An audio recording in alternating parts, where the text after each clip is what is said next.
Of never being held accountable for your actions. You could crush people like ants without consequence, or tear off their heads or limbs as you please. Believe me, such a life is but one small step away. What point is he trying to make? Freedom? But the freedom to kill. Why would you offer me that? The creation of a world is the ultimate scientific experiment. I have taken my research to the highest level, where I shall be not just a god, but also a servant to many sacred spirits. I shall heed the truth and perform holy deeds.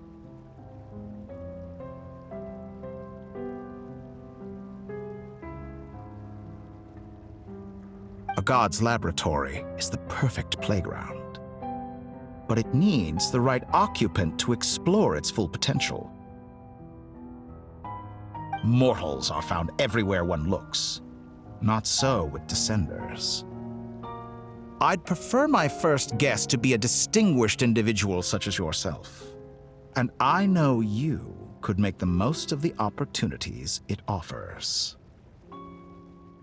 So the condition for entering the new world is to take innocent lives. The same dilemma that Rerir once faced. Could I really bring myself to kill others for my own benefit? Rerir did. And look where it got him. Have you made up your mind? I can't do it. Your playground is no place for me. You're putting your hopes in the wrong person. But we both know I'm not quite the hero you say I am either. I have my own reasons for the journey I'm on, and they aren't all selfless. You've grown a lot since we last met, but there are still things you are unwilling to compromise on. This will only hinder you. Why don't I lower my requirements a little as a gesture of goodwill? I'll give you a little time to learn to be a less noble soul. That'll make things much easier for you. I really doubt I could live that sort of life. And yet you already sound less defiant than a moment ago. The benefits appeal to you because you can read the signs of the times. Why don't we return to my research facility? Your last visit was so rushed. There is much that I have yet to show.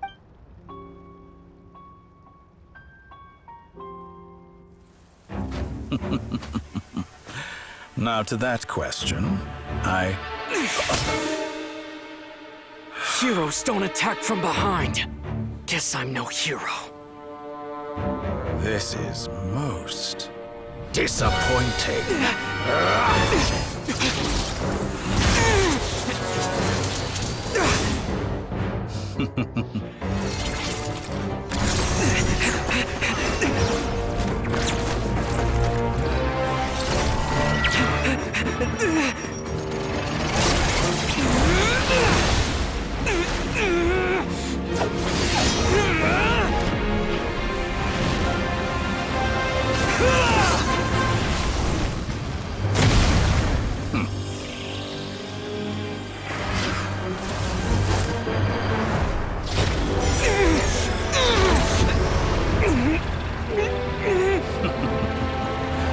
Now then.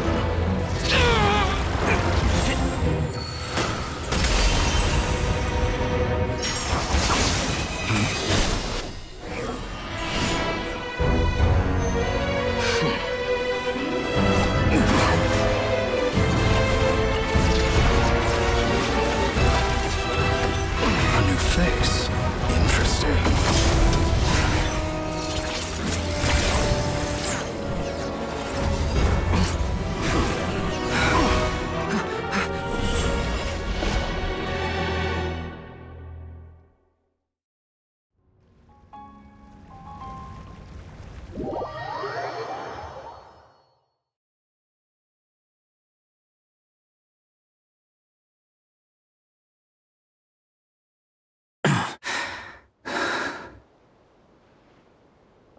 You're still gonna call me Hat Guy after that, huh?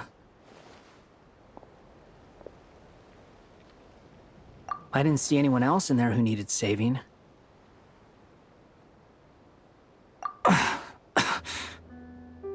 It's nothing. I'll be fine. Why are you looking at me like that? Is it that shocking that I'd come to your rescue?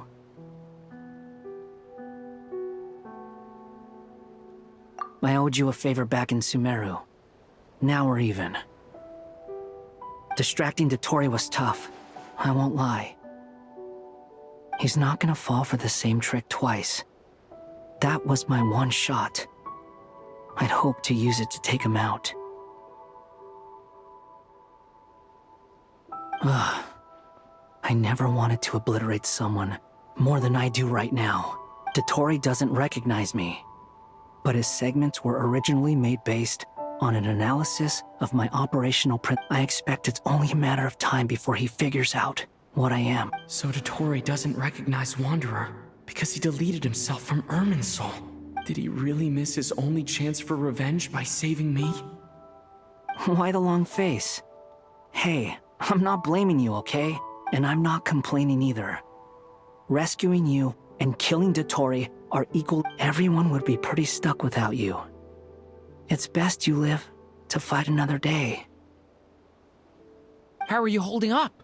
Are you all right? Hat Guy said to put safety first, so we agreed to run as far away as we could after leaving the energy field, and only meet up once it was safe. You don't look injured. It seems that Dotori didn't do anything to you.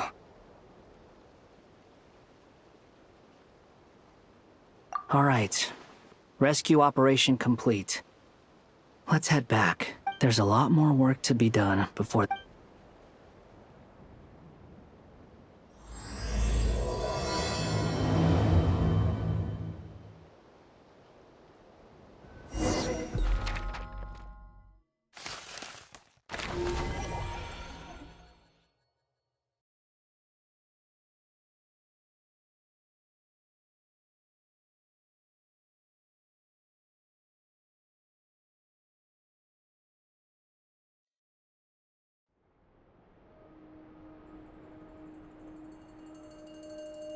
Understood.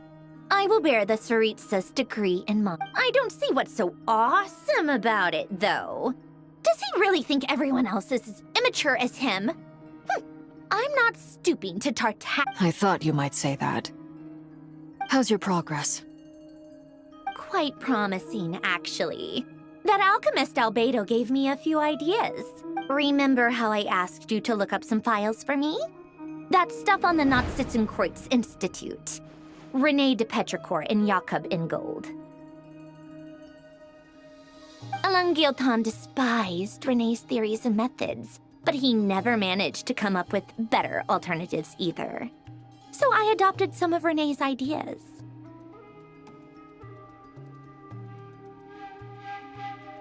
I thought Alain was like a father to you.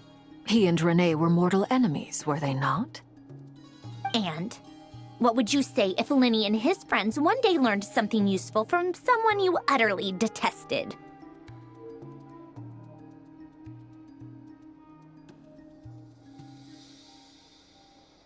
I would applaud them for it. That would mean that they have surpassed me. For all we know, Alain Guillotin might have thought the same thing. Not that it matters, though. He's dead, and I'm alive. So it's my call to make. Once you die, it doesn't matter how great you were in life. Only the living get to decide what happens next.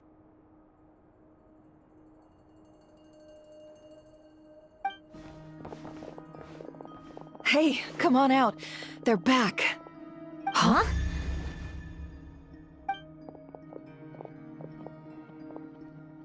You're back? And your head's still screwed on? And you still have all your limbs? What does it look like? Way to keep your composure, madam. Excuse you. I am perfectly composed. Glad you're okay. Yes, it's a huge relief. Worry? Oh, yeah, right. You think We were worried sick. Hey! The Traveler and I were already friends. You are free to join this mission in whatever capacity you please. Much like your tea party. It's a laugh a minute with you guys. I must say, I was quite surprised when Mr. Albedo told me he would need no additional aid. We discussed this on our way back as well. I am rarely so unequivocal, but in this case, we had full confidence in Hat Guy. He said he knew what he was doing. Albedo and I pretty much had to just wait outside on standby. Meanwhile, Hat Guy broke into the energy field and rescued the Traveler solo. You didn't have to mention that. Well, I'm thoroughly impressed. You are a force to be reckoned with, Hat Guy. Is he back? Is he really back? Traveler! It's really you! Oh, thank goodness! You can finally breathe easy, Paimon. It's great to have you back in one piece! Oh, Paimon's been having nightmares the whole time you were... Look at them. You know, once you reach my age, there's nothing better than watching a misty-eyed reunion between... It's nothing. Same goes when you get to my age, too. I bet Ino and Anefa would be tearing up as well if they were here.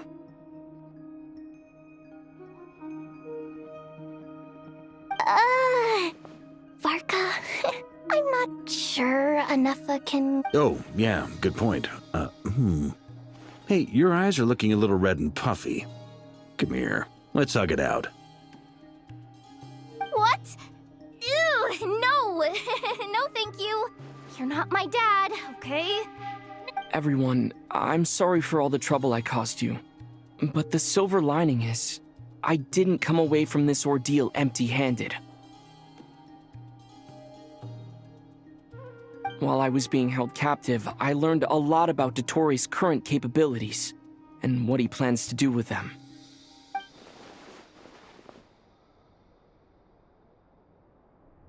The three moon goddesses were even more powerful than we imagined. No wonder Dottore believes himself to be equal to the gods, maybe even superior. Utter blasphemy.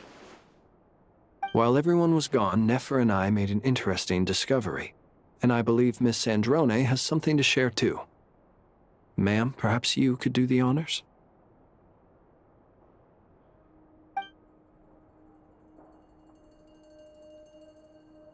Called it. Getting rid of a pesky troublemaker like her is like trying to clean up after a crumbly cake. It always comes back to haunt you. Our next step is to find a way to bring her back. A place where time flows backwards, with no destination in sight. Surely it must have been created for a specific purpose. But I fear the answers are buried deep into Vat's history, held by great powers beyond our reach. It sounds like she's on a specific path through time, just traveling in the opposite direction. The question is, where does that path lead? Or will it keep going to infinity? We considered that question as well. Strictly speaking, time is not... Indeed not. Every road has an end. Nicole! You sure loved quietly sneaking in mid-conversation. I do, in fact. It's something I've always done at our mages' tea parties. Quiet, mysterious, and persuasive. You wonder what lies at the end of her road. Well, just as the world has a beginning and an end, so too does time. And so, the end of the road is the moment that Tevat was... But where Miss Columbina will end up along this road, that depends on where this particular river of reverse time began. What about the original moons and the moon goddesses? Do they have a beginning too? All things do. In the beginning, no moons adorned the sky. It was the Dragon King Nibelung who raised the three moons into the heavens, and thus were the moon goddesses born. They were shadows of the planet, born to wield Nibelung's authority and oversee the world on his behalf. They were extensions of his will, manifestations of his majesty. But then one day, they disappeared just as suddenly as they had once been brought into being. Nobody knew where they had gone.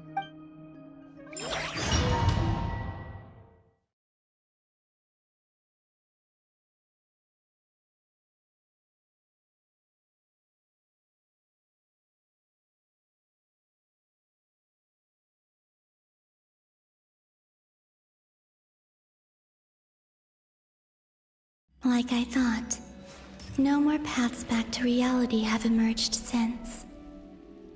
But how can I be sure that I'm going the right way without scenes from reality to keep me on track?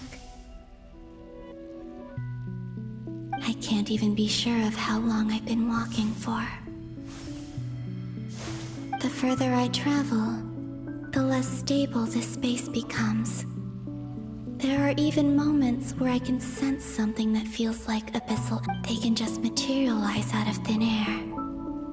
I have to keep my wits about.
Is that the Ray here of Solnari? I can't believe he survived. How did he do it?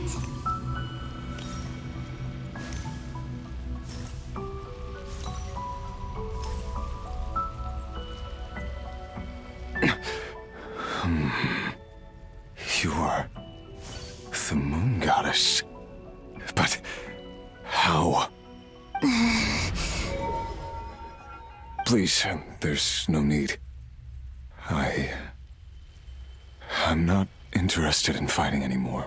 I find that a little difficult to believe.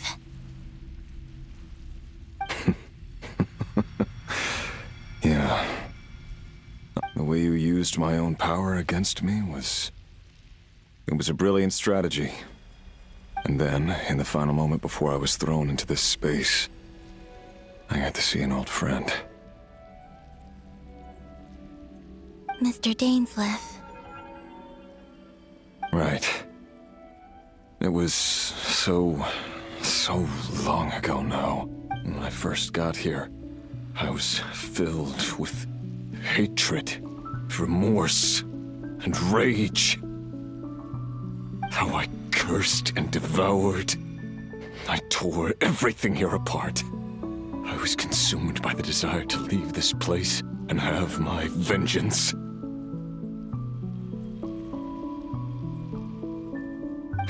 But to no avail. This is the second time I've entered this space. Though I have no memory of the first. I was torn to shreds the moment I entered. But this time I survived. It must be partly because of this new body, and partly because of all the Kuvaki I absorbed in Nod. Are you the source of the abyssal power in here? Not all of it. Some is from when I first arrived here and tried to destroy everything. But there was already a degree of abyssal power here before I entered. And like a venomous snake baking in the merciless sun, it tried to slither into my shadow. Tried to? So, you rejected it? Yes. Because after that, the world suddenly became silent for a moment. What do you mean? The voices in my head. They were gone. And then I saw her. Her? Thalindis. My former lover. Never mentioned that she saw a memory of Thalindis leaping into the moon's reflection. More precisely, I saw her afterimage. I'm sure the real her is long gone. She was just an ordinary Conrian. She couldn't have survived here for very long. Anyway, why have you come here? Didn't you know it was a dead end? If I hadn't escaped through the moon gate, my friends would have been in far greater danger. Oh, I see. Because of your power. What? You'd like to know how I know, wouldn't you? The one who resurrected me said so. I could hear a deep lust for power in his voice. Do you mean... Dottore? Dottore. So that's what he's called. He'd been collecting fragments of my body for a long time. All so that he could resurrect me at the moment of his choosing. I had no interest in his research. But being as corroded by the abyss as I was, we were aligned as far as hunting the moons and recovering my strength were concerned. So that's why the Wild Hunt suddenly became so active in Nod Kry. When I left the Fatui in my weakened state, Dottore must have felt that his time had come. Moon Goddess? Could I... What? I know this is a lot to ask, especially from someone who tried to kill you. If you refuse, I won't fight it. But this is the only thing I desire now. Nothing else matters.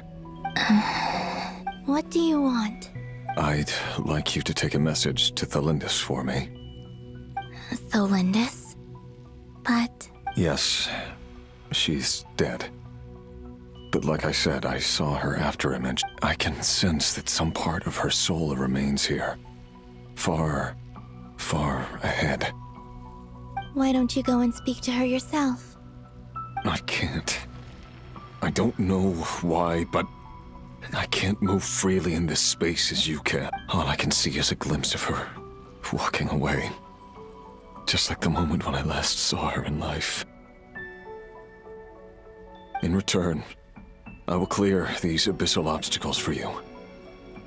No, not in return. I'll clear them for you. Whether you want to help me or not. It feels... Yeah. Why, indeed. I've been asking myself that question a lot. I'm tired of it all. Tired of the person I became. People used me. And then I turned around and started using others. I think I grew tired of it long ago. But I wouldn't admit it to myself. And ultimately, that's how I ended up here.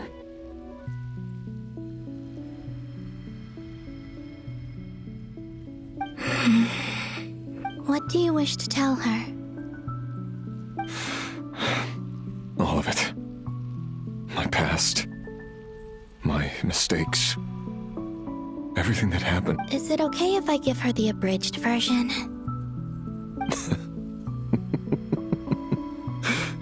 Yeah. I'm sure there's plenty you can skip over. Just tell her the important parts. Like the part where you relentlessly tried to kill us? It's up to you. Love demands honesty. But my relationship with Thalindis was built on... We hid too much from each other. But after living my whole life in the shadows, I don't want to hide anything anymore. I will do my best. There.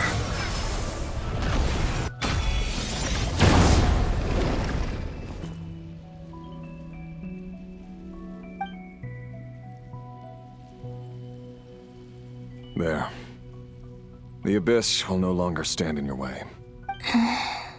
Even though Mr. Dainsleif felt he had to fight you, I think he still regarded you as a friend.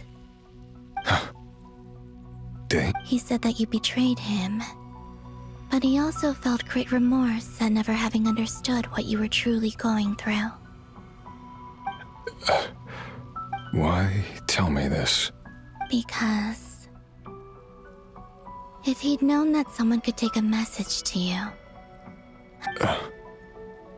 Thank you. It means a lot. I know this will sound strange coming from me, but don't die, Moon Goddess. I can tell that you're determined to get out of here.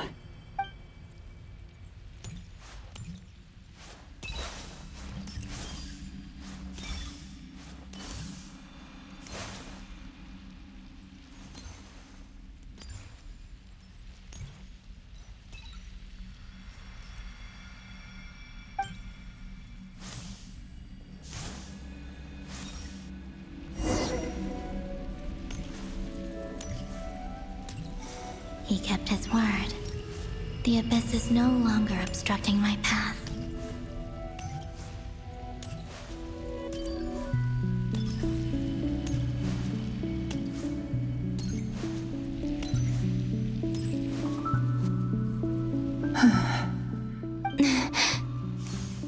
Is that the Lindis? She wasn't far off at all. And yet... Hello, Miss the Lindis. Who are you? How do you know my name? You can call me Columbina. I promised Rerir that I'd bring a message to you.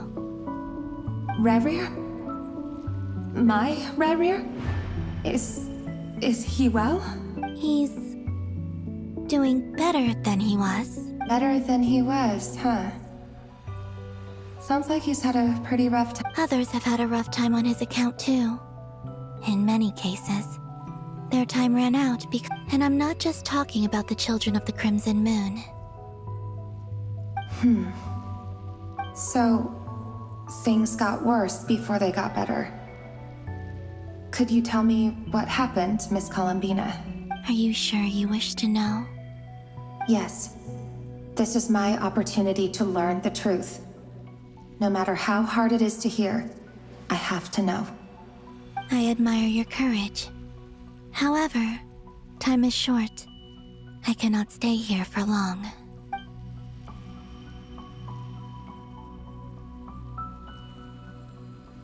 Rerir had seeds of hatred in his heart, and many people nursed them for their own ends. On some level, everything he did was to try and find a way to see you again. But in the end, he came to regret his mistakes. He wanted to apologize for hiding his past from you. Beyond that, he did not say specifically what it was he wished to but I'm sure that you've always been on his mind. You are what has kept him going over all these years. I'm sorry, Miss Columbina. This is so upsetting. It's all right. I understand. Well, that's everything from me. So, Wait. Time flows backwards here. The road ahead only leads further and further into the past. I know. I intend to reach the end of that road. Without a moon marrow, without the 3 moons' power, you won't make it far. Wait, unless... Are you one of the moon goddesses? You could say that. I see. I often think to myself, if life is like a train ride, why haven't I reached the terminus? Where am I even going? And it's not just me, it's this whole place. Wherever it is, it seems like it's existed forever. It's such a mystery. Where is it going? I must seem so ridiculous. I can't answer these basic questions, and yet I jumped right in here without hesitating, only to be torn apart the moment I entered by powerful energy currents. Only my soul remains now.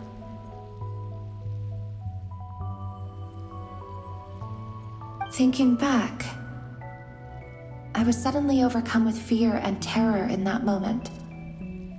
Perhaps I too became bewitched by the Abyss. I may have been the leverage it needed to control Rayrir. I used to be a researcher at the Universitas Magistrorum in Conria, researching the iridescent moon's marrow. Eventually, I came to the conclusion that time in here flows in reverse. Rayrir was one of the Finster King's retainers. With me, he was in an impossible position. It plagued him constantly. I wanted to help him escape his lot in life. I wanted him to be happy, so I thought I'd use this place to return to the past. At the time, I thought I could just go back to the day that the Finster King first found the princess. It was only after meeting the princess that the Finster King started going too far with his research into the Abyss. That was the day all of our woes began. I thought I could stop the king from ever meeting her and solve everything. I couldn't kill the Finster King himself, so I had to find another way to save Rayrir. That's why I wanted to go back, to kill the person who had brought new possibilities to our realm.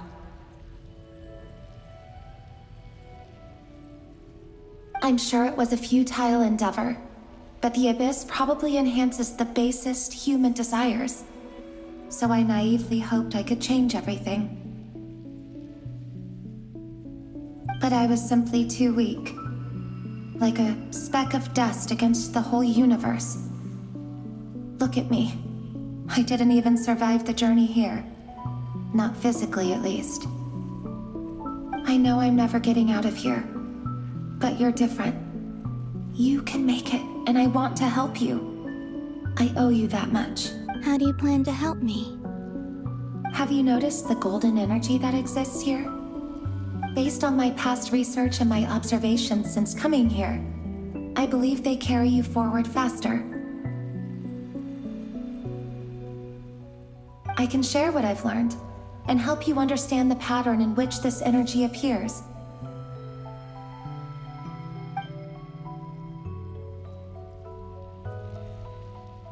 I think you just might... Now, I know. Also, I've been speculating about where this space ends. The documentation was scanned, but from what I know of the legends about the moons, the oldest ones seem to begin with Nibelung, king of dragonkind.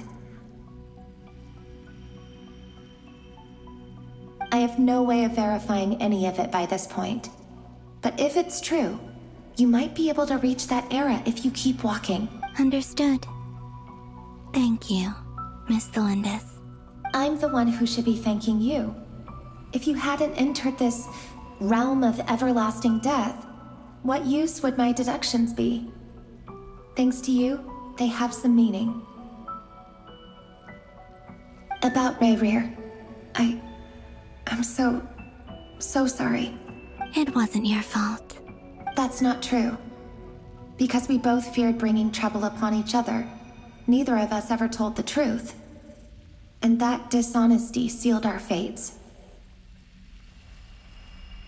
But enough about that. I wish you a safe journey, Miss Columbina.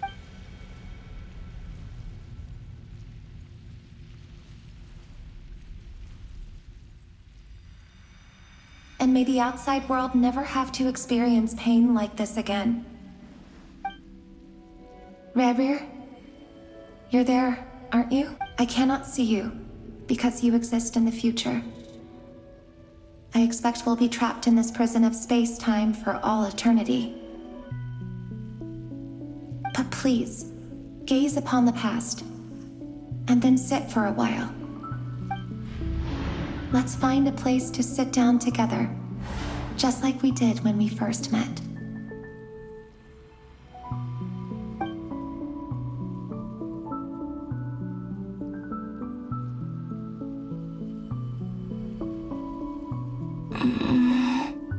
How long have I been walking? How much further till I reach the end? Is there even an end to be found? Everything's getting blurry.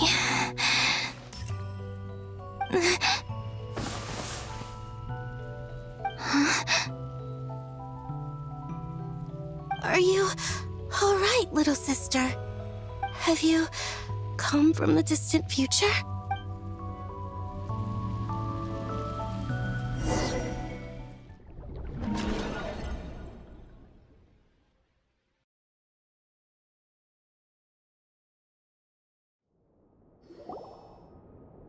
So, how exactly did the moons just disappear?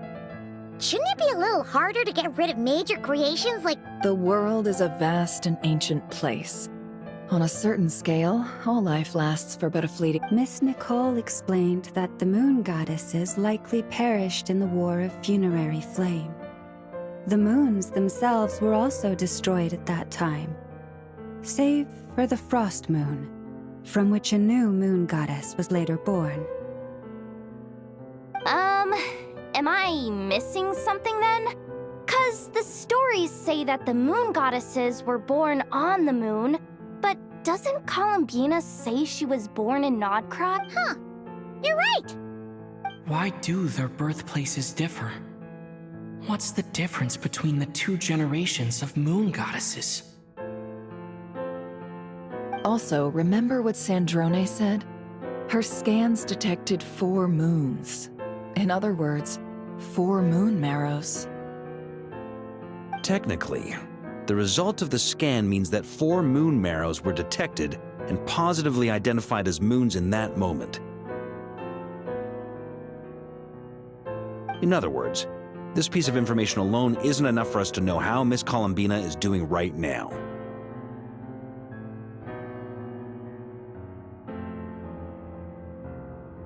Yep, we have no way of staying up to date on whether she's dead or alive. She's on her own for now. But at least she's trying her best to get back to us. Yeah, she's a tough cookie. And a sore loser, too. We have to trust that she'll find a way. Because we really need her power. As much as it pains me to say it, we've got no chance of beating Dottore in a straight-up fight. He's much too powerful. It wouldn't even be close. That maniac is going to devour everything in his path until he reaches us. We need to find someone or something that can stop him before he does anything worse. I'll be frank. Our only hope of defeating this false god is with a real moon goddess on our side. I'm not just saying this because Columbina's a friend and I want her back safe and sound. It's just the truth. And I know that even she was no match for him when he attacked, but I don't have a better solution. We're not giving up on saving her, whether she can defeat Dottore or not. Right. Don't worry, Miss Sandrone. We're all aligned on saving Columbina. No one's trying to argue that we can only justify saving our friend because it will help save the world. This is about multitasking. We want to save both. So, she's more than just a moon goddess to you guys? Absolutely. Duh! She's part of the gang! And you are too, you know. Yes, I know. You don't need to labor the point. I knew that the moment I came running over with my documents that I was part of the in-group. I mean, if Arlecchino can fit in, I certainly can. Anyway, as for how we get Columbina back, I've been working on it constantly. But I think I'm still lacking certain information about the moon. I'd probably get there if I could continue my calculations, but the problem is, I've run out of computing power. Computing power? You mean you need more energy? No, the issue isn't energy, it's processing power. There's so much data to get through that the whole process has just ground to a halt. That's a tricky problem. René de Petrichor of the Nazissenkreuz Ordo once foretold the fate of the world. But I don't know how he did it. My guess is that he used the primordial sea's power. However, that won't work for me. His methodology was vastly different from my own. What's worse, they're incompatible. And, to top it all off, we can't even leave Nod Kry. Ugh, this is so annoying. If I'd known we'd run into a bottleneck like this...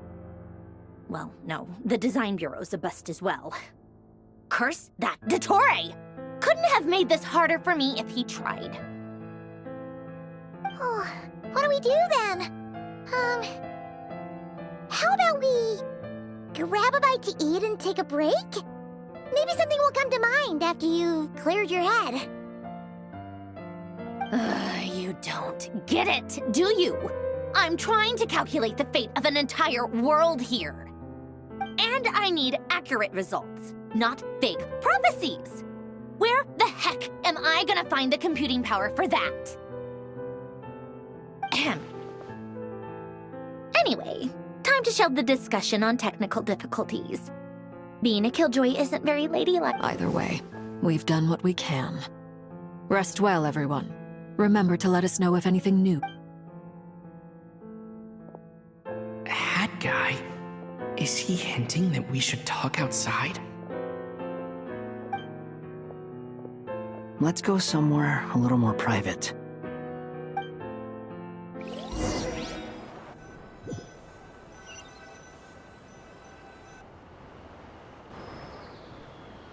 You know that Dory went back to Sumeru, right? Yeah, she mentioned she was planning to head back. Things aren't looking good for Nod Kry. She's gone to spread the word so that Sumeru has a chance to prepare for the worst. From what I know of Dottore, there are two possible reasons why he hasn't made a move yet. One is that he's still working through some kinks in his new powers. The other is, he wants to see how we're going to react. He'll easily devour everything eventually, so I guess he's in no rush to make it happen. The first false god he made was me. Now it's his turn. Even though my records were erased from Irminsul, Dottore's ideas haven't changed one bit. He once told me that becoming a god was like turning yourself into a hungry wolf or giant serpent to devour the moon. Clearly, he began studying the moon goddess's powers long before he even tried making a god.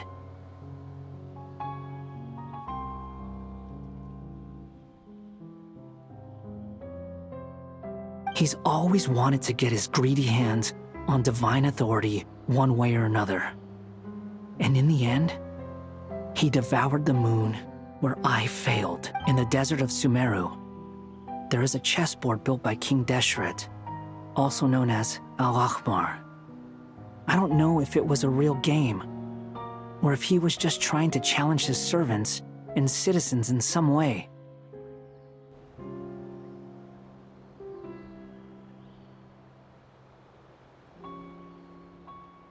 But creating games and setting rules, gods do that as a matter of course. That's the kind of power Dottore craves. Now he has the Trilunar Authority. His power is leagues beyond the common people.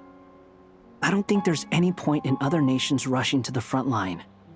They're better off focusing on defense and hoping they can fend off any threats that spill out from Nod Kry.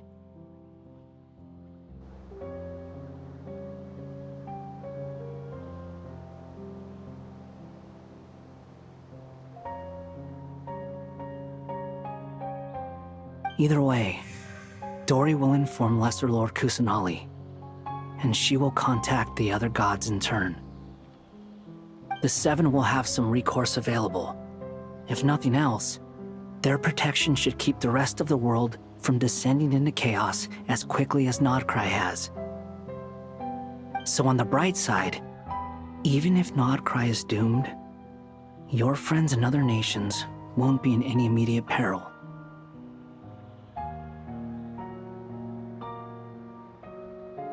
That's good to know. But I'm not ready to give up on Nod Kry yet. There's a word for people who refuse to let anything go. It's called being greedy. Maybe it sounds greedy to you, and probably naive too. But whatever you call it, that's what gives me the determination to keep fighting.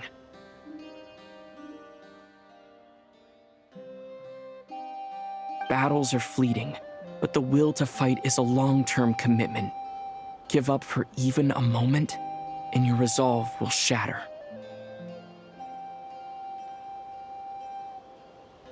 Why do you always feel the need to do the right thing? No one is born to be a savior.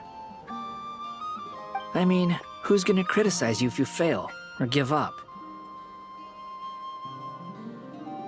Don't take this the wrong way, but Dottore said something similar to me. I guess the Fatui attracts people who don't believe in saviors. Not necessarily. It's less about belief for me. I just want to know how determined you really are. After all, I don't owe anything to anyone else here. Only you. You look kinda worried. If your arch-nemesis was about to achieve their ultimate goal, I think you might feel a little worried. That's true. Dottore is about to become an omniscient, omnipotent deity. That's gotta be a bitter pill to swallow. Still, you're calmer than I expected. Obviously. I have to admit that my past self was a reckless fool who misunderstood not only the point of revenge, but how to achieve it. And as much as I want my vengeance, I know I'm not gonna get it by acting alone. If the world's taught me anything, it's to think before I act.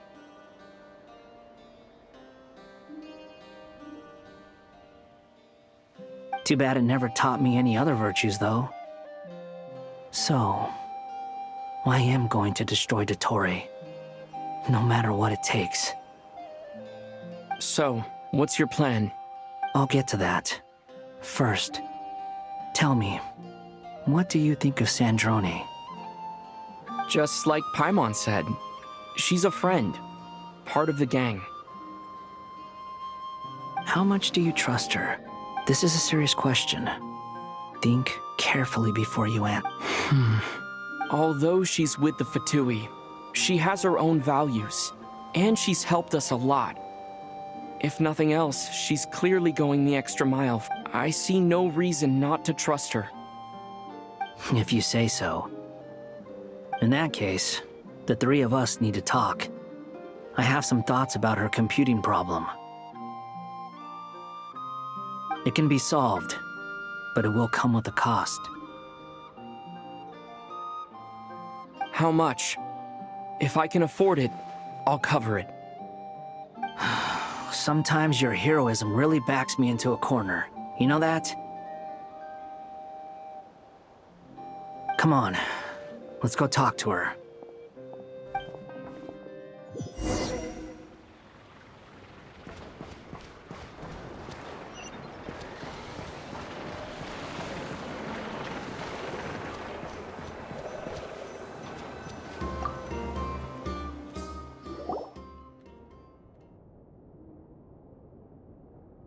Miss Androne, Traveler. Hey there. Paimon's here too! She was just helping them sort through their things.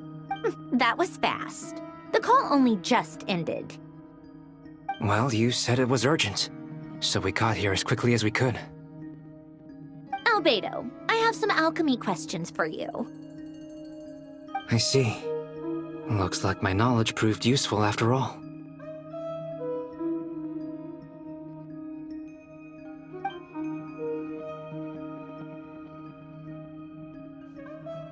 If I might ask, What is the end goal for the... I needed to predict the future of the entire world.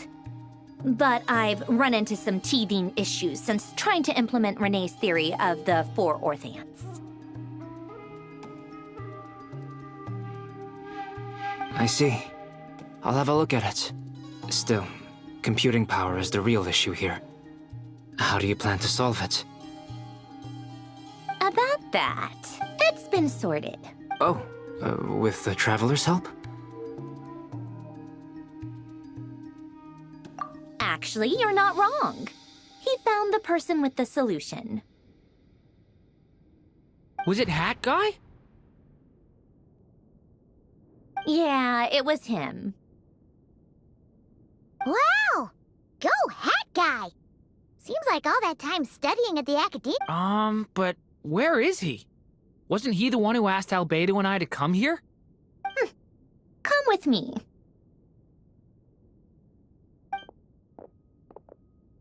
Hat Guy? What's Hat Guy! Can you hear us? No response. I guess he's in... Hat Guy mentioned that he was a puppet. It seems that his functions are currently shut down. I presume this has something to do with the solution to your computing problem. That's right. He and the Traveler came to see me. Wait, what? You have a solution? Would you calm down?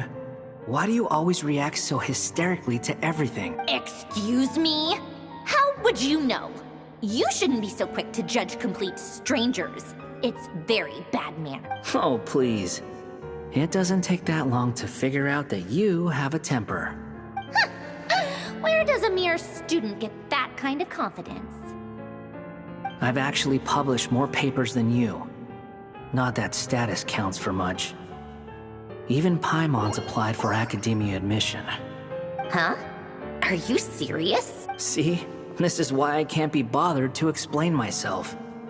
She recognizes no one's skills but her own. Okay, fine. I'll hear you out. So, tell me, how do you propose to solve my computing power problem? This world itself is constantly processing all kinds of information. If it's the world's future you're trying to calculate, you need a processing device that's designed to cope with that volume. Easier said than done. Only Irminsul can handle that kind of... Wait, is that what you're suggesting?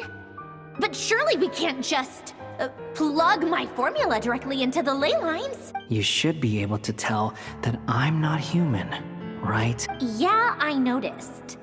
The technology, though, seems pretty ancient. Very different from Fontaine's. It's a completely different system. Conrian, to be precise. I'm what they would have called a puppet. Puppets need an energy source and processing power. The artisans who built them sought out the materials most suited for that purpose. You? Do you mean... The Traveler and I have talked it over. He's willing to vouch for you. So, I'll allow you to borrow my core for your calculations. It was built using wood from a silver white tree, which makes it a small part of Irminsul. Conrian technology and Irminsul wood. Who in the world? Are you sure about this? A puppet without its core will cease functioning completely. And if it's left in that state for too long, it might not recover. You could die if you do this. You do real- I can put 2 and 2 together, yes. No need to rub it in. I won't lie to you. This has never been done before. I cannot guarantee your safety. Doesn't matter. I'm prepared for the worst. Did you two actually talk this through? Is he... Are we Yes, we discussed it. The bottom line is, he trusts me, and I trust you. Let's give it a shot, shall we? Honestly, I have no clue where this kid even came from. But for whatever reason, he lent me his core to use in my formula. I'm very close to finishing my calculations now, and the core is currently in use. So I'm sorry, but I can only show you a sketch right now. This is what the core looks like. A silver-white branch. It certainly matches the legends told about Irminsul. Is Hat Guy gonna be okay? He's not gonna die, right? In theory, he should be fine. As long as we put his core back. Beyond that, all I can say is that I'll try my best to avoid risk and make sure the core doesn't sustain. I think I know why you called us here now. Someone needs to watch over his body and make sure it's protected until the process completes. Correct. He said that the only ones he trusts here are you two, and the Traveler. And the Traveler will have other work to do. He will have our undivided attention. Aw, Hat Guy. On a more positive note, things are progressing steadily on my end. I'll call everyone in for a meeting once the results are out.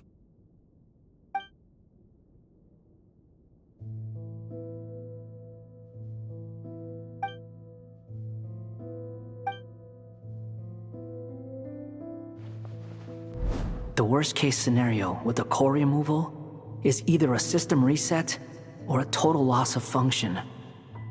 But I'm not afraid. A quiet death should have been my fate long ago. A core is completely different from a heart. It's like another vital organ entirely. I never believed it could be a true replacement for what I sought. But in the end, it turns out the core was more useful to me. Pretty funny when you think about it. It's like the punchline of my entire life. Do you think there's any difference between a puppet and a human? If not, then this would just be another samsara. I have already experienced both a past life and a next life. Part of me wonders whether I'm only capable of making this decision because I've become a real human. What's with that expression? Isn't this a good thing? Sandrone will succeed, won't she?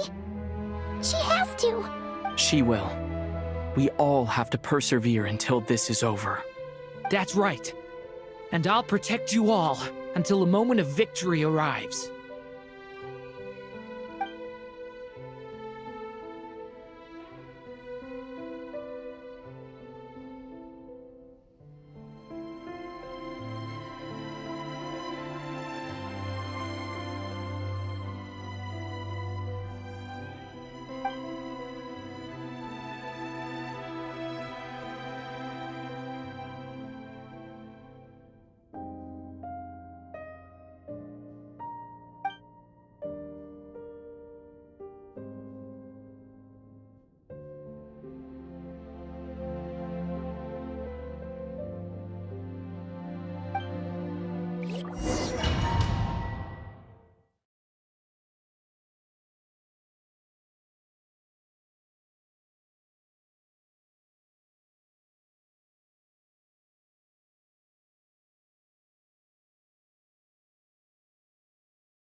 Who are you? Call me Sonnet. You have the same power as Canon. Sonnet. So... Oh, goodness! You recognize me? Columbina. Columbina hyposelenia. Hyposelenia? What a lovely name. Did you choose? It was... a joint effort between friends. You mean your friends in the heaven? Huh? Oh, sorry. You must be exhausted. I apologize. Hang in there. Let me, Do you mean the other two moon goddesses? Arya and Canon? Wow, you sure know a lot. Hey, does that mean that our story goes on? Oh, I guess that wasn't the best. It's alright. We were prepared for that possibility. You could say we were too prepared. I can't even remember how long my sisters and I have been here. When did you get here? How long has it been? I can't say for sure, but it feels like it's been forever. I see. Are you feeling alright? You look a little unwell. I can hold out a while longer.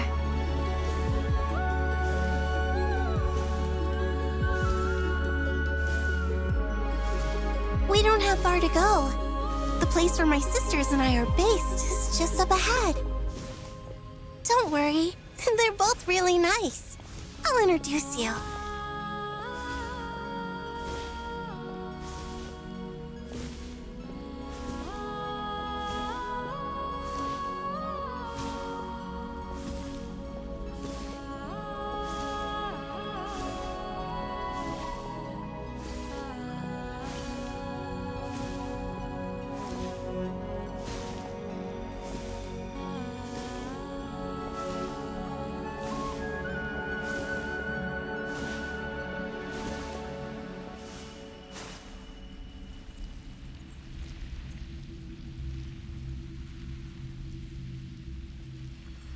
Sisters! I'm back!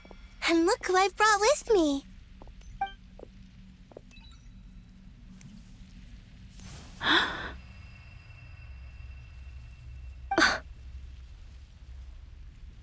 It's our lovely little sister, born in the far future.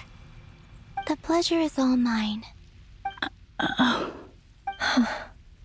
Allow me to introduce you to Columbina Hyposelenia. This is Arya, the goddess of the eternal moon. And this is Canon, goddess of the frost moon. Canon, don't you think Hyposelenia's power... Hello, Columbina. I apologize for our startled reaction just now.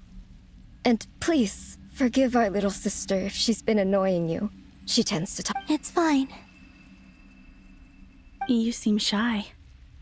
Don't worry, Columbina Hyposelenia. No one can hurt you here. Could you tell me where here is? Please. I must know. My dear sister, this is where Tevat's original ruler, the Dragon King Nibelung, imprisoned the moon goddesses. What? You're scaring her, Canon. No, I'm fine. Please, continue. Nibelung, our original master, created us in the distant past to maintain Tevat. But he left this world and traveled into the dark universe beyond, to explore worlds vaster still. Day and night, we fulfilled our duty in the heavens, until the day that the first Descender arrived. The great ruler of the firmament. The heavenly principles.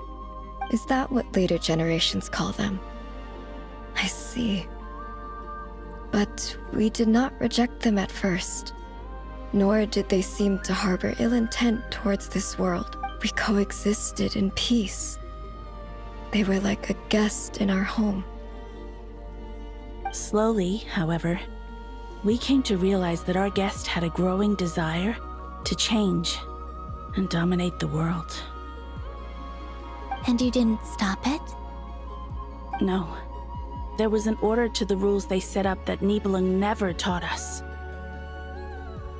We wanted to know if this order would bode good or ill for Tevat.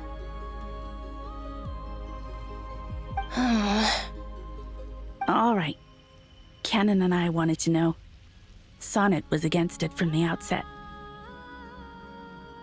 Later, we discovered that this great ruler of the firmament bore an almost paranoid hostility toward the desire of certain life forms to seek power. Or perhaps they feared them. They would even cast down celestial nails as manifestations of their power, to punish the civilizations of the world below. Only this was far beyond mere punishment. Right. Their rules brought order, but the price people paid for merely testing the limits of those rules was I did everything in my power to help the punished escape catastrophe, but still, too many lives were lost. The ancestors of the Frost Moon Scions were some of the ones you helped. But just when we had decided to take countermeasures, the Dragon King, Nibelung, returned. And so began the War of Funerary Flame. So, that's the name the world gave that war in the future. Well, who won in the end? As far as I know, the Heavenly Principles won, although it came at a great cost.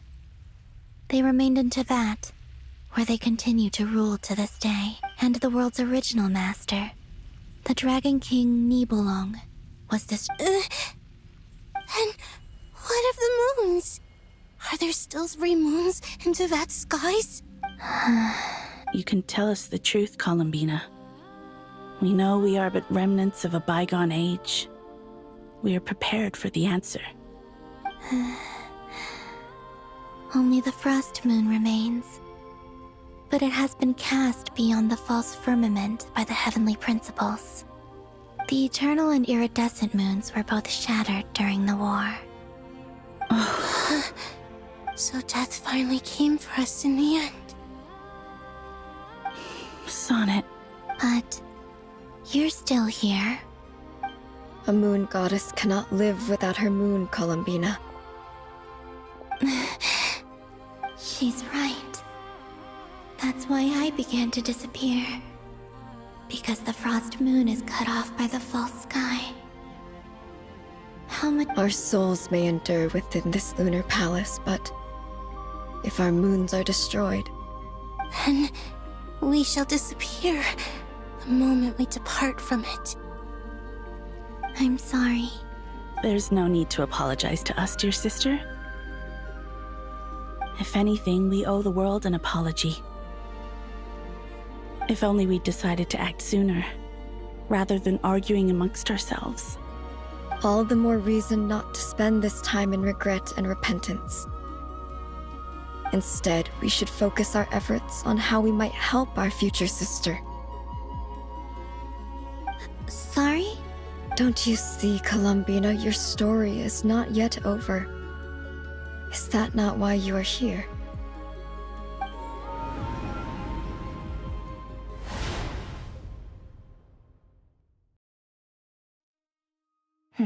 It's done. Initiate numerological array.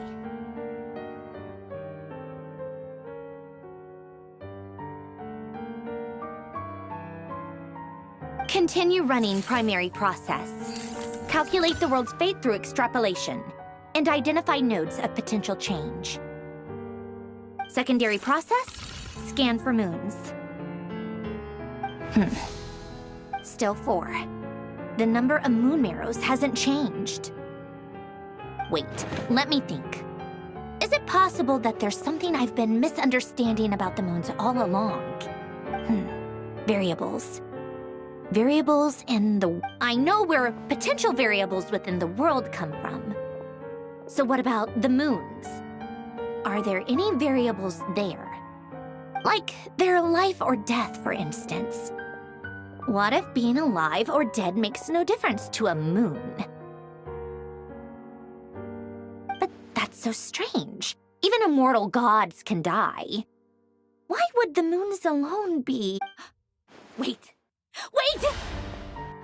If alive or dead is considered a variable, we might have had this wrong the whole time. No one ever said that a moon marrow equals a living moon. We just made that assumption ourselves.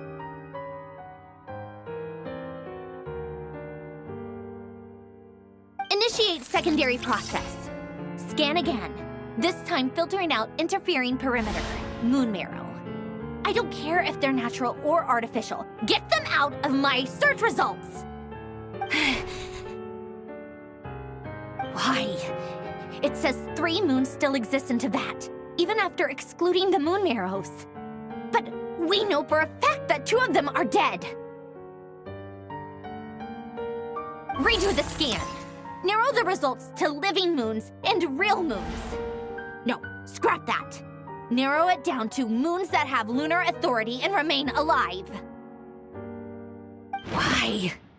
Why is it? What is this, Columbina? Has the world lied to us? Or are you the one pulling the wool over our eyes?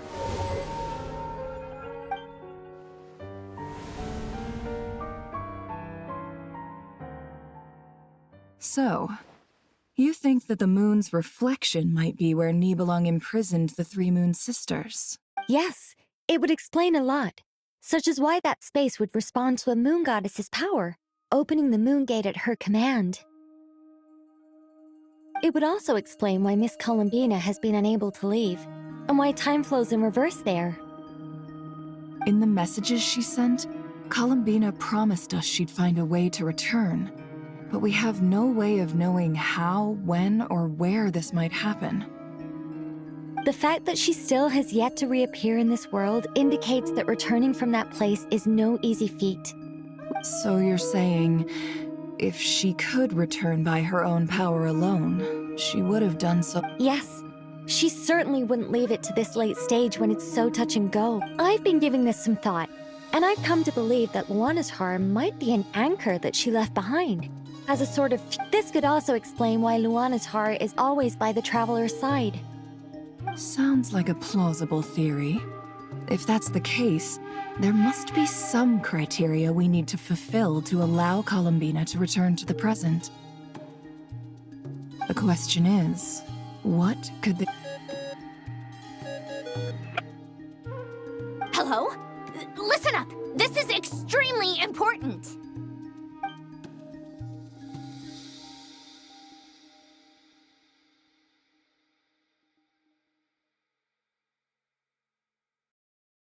Not only is Columbina alive, but she may well exist in a form unimaginable to us. I'm still unclear on the details, but she's done something truly inconceivable in the past. And the clue to what she's done lies in the moon and Teyvat sky. Truly amazing. Oh, I'm so delighted. I'm sure we all feel the same.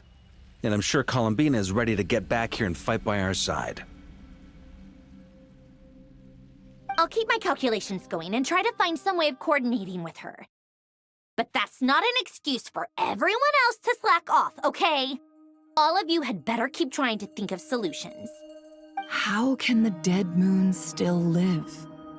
And Luanatar...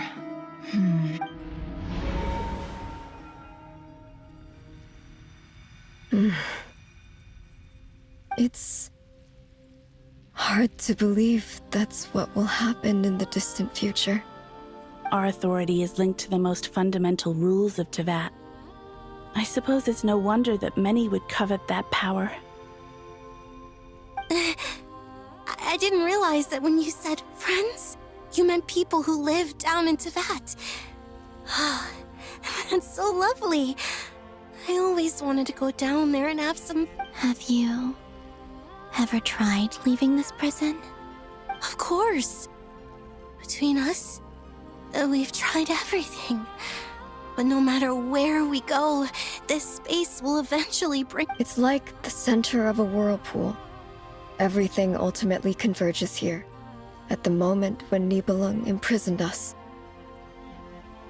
In that case, have you tried using any of those pathways that connect this space to the real world? Sorry? What are... They're passages through which you can make small-scale changes to reality by using Kuvaki. Or am I the only one who can use those passages? Because part of my soul remains in reality. Kuvaki. What is that? You don't know? It's a unique kind of elemental energy found only in Nod Kry, the land from which the moons arose. Oh. Well, it's true that the moons first rose up from the part of Tvet you say is called Nod Kry. But there is no difference in the elemental energy between there and anywhere else. What? Could you show us some of this Kuvaki hyposelenia? Maybe if we see it. Okay.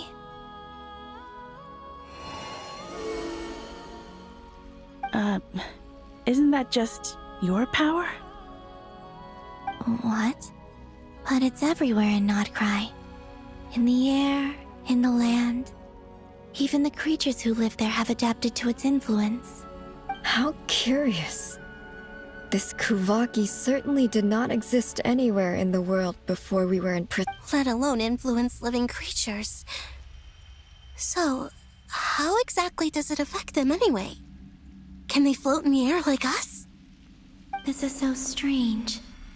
Why would their reality differ so much from— Columbina, you're looking for more than just a way out of here, aren't you? Yes. If I am to help my friends, I will need tri-lunar authority on par with that of our foe. You mean... you'll need our power? This sounds extremely risky. The Three Moons' powers are not mutually compatible. Concentrating them into one goddess will be a very painful process. And if anything goes wrong, it could tear you to pieces. I know. But I'm willing to take that risk. Even so, let's say we successfully transfer our authority to you. How will you take it outside this prison? Niblin constructed this realm specifically to prevent us from using our powers to interfere in his war. No moon goddess can leave this place alive. What if I don't leave alive?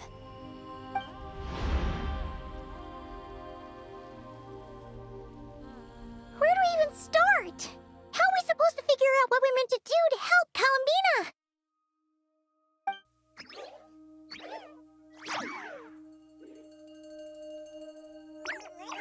Columbina? What do you need from us? If she really got to the beginning of time in there, how do you think she'd leave us a message? You don't think she'd write it down on a stone tablet somewhere in the hopes that we'd find it, do you? Seems unlike Columbina may not talk a lot, but she thinks deeply about issues like this. Let's review what we know.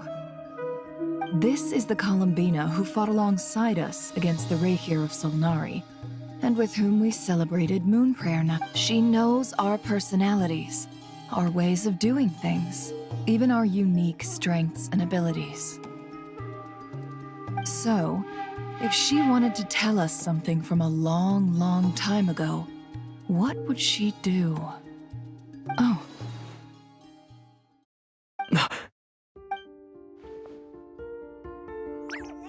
Traveler, you once said that those golden ripples also appeared when Luanatar was born. What if Columbina left Luanatar here, not just as an anchor to the real world, but for some other purpose? If she is part of Columbina, and Columbina knows that I can see past events through her. Oh yeah! Like when you peeked into Rarer's past through his heart! Nefer, wait! If you're right about this, and you can really see past events through Luanatar, your eyes... Oh, I know. Looking at Rerir's past in Conria was already enough of a strain on my eyes. Looking this far back into the past, it'll surely blind me. But it's our only chance. This is the only way. Boss. We spoke about this once, a long time ago. Do you remember what I said, Yehoda? The day I lose my sight, the Curatorium of Secrets will be yours to run. But... What's wrong? I'd be overjoyed if I were you. This day's come a lot earlier than either of us expected. I need to know you'll honor our agreement, Yehuda. Promise me. Yes, Boss Neff. Are you sure you don't want some time to think this through? What is there to think through? I should have gone blind after our battle with Rerir. Frankly, it's almost criminal that I got away with it for this long. Then at least let me take some precautions on your behalf. And if you really do lose your sight, I'll visit your office every day and make sure you're well looked after. Oh, please, anything but that. I was actually ready to go through with this. Are you trying to scare me into— As if I could ever scare you. I'll assume you're just joking to calm your nerves. All right, enough chit-chat. Let's do this.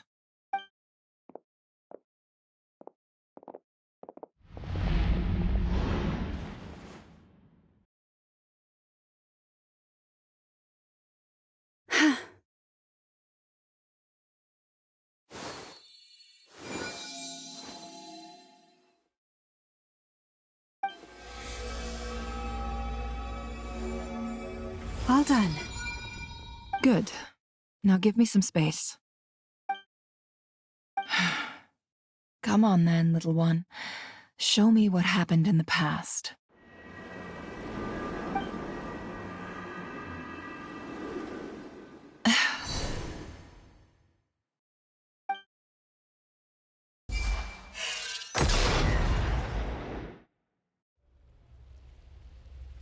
Between the Trilunar Authority, Kuvaki, and the sole-surviving moon, the Frost Moon, I think I might know how to get back.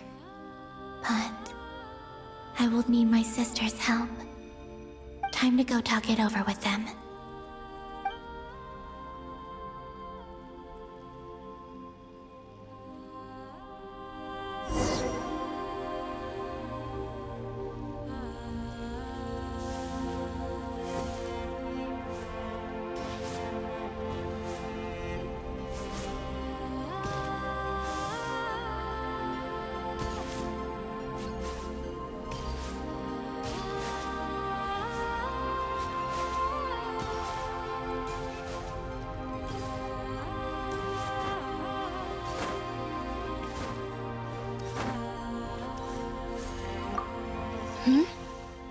Have you decided? I hope it's not too dangerous. You really scared me when you said that thing about not leaving here alive. Come on, let's go find the other two.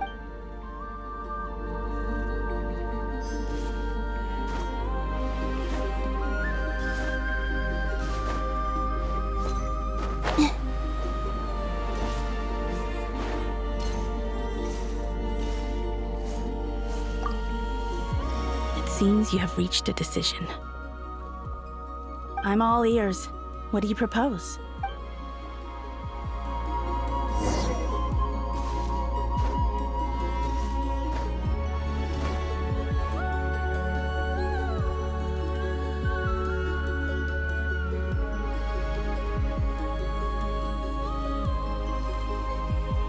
Have you figured it out, Columbina?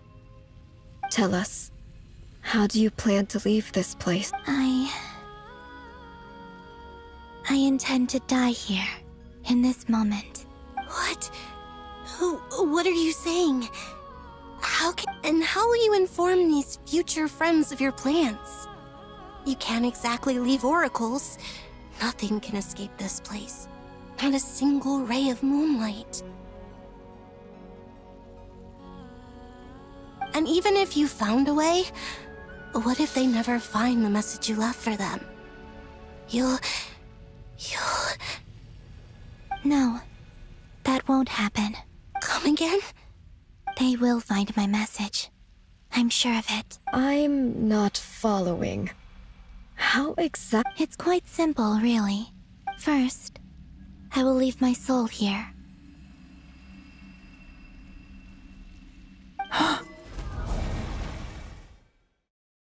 I see it. Your soul? You mean your divinity? Yes. I once left a portion of my soul in the future. One so small that this prison barely noticed anything. In this very moment, she can resonate with my soul across time. When the time comes, I believe that she can serve as an anchor to pull my soul from here back to the future reality. Just as gravity connects the world to the moon. Exactly. In the future, where I came from, the moon has been cast beyond the false sky, but I can still feel that it in a similar way. I can feel a connection to the soul fragment I left behind even now. My friends can use it to detect my presence. But how do you just leave your soul here? Is that even— On my way here, I met an ordinary mortal who entered this place long before I did. Her body is long gone, but her soul remains. And before that, I encountered an old enemy whose entire soul survives here intact, while the power that once corrupted his body has faded away. So, perhaps this space is specifically designed to imprison divinity and authority, but not the physical body. Still, even if your body can escape, would it not just be a lifeless husk without the soul inside? Wait, is that what you meant when you said you wouldn't leave alive? Yes. I shall turn my body into moonlight and pour it over Nod Kry. That power shall protect the land and quietly blend into it, awaiting my soul's return in the future.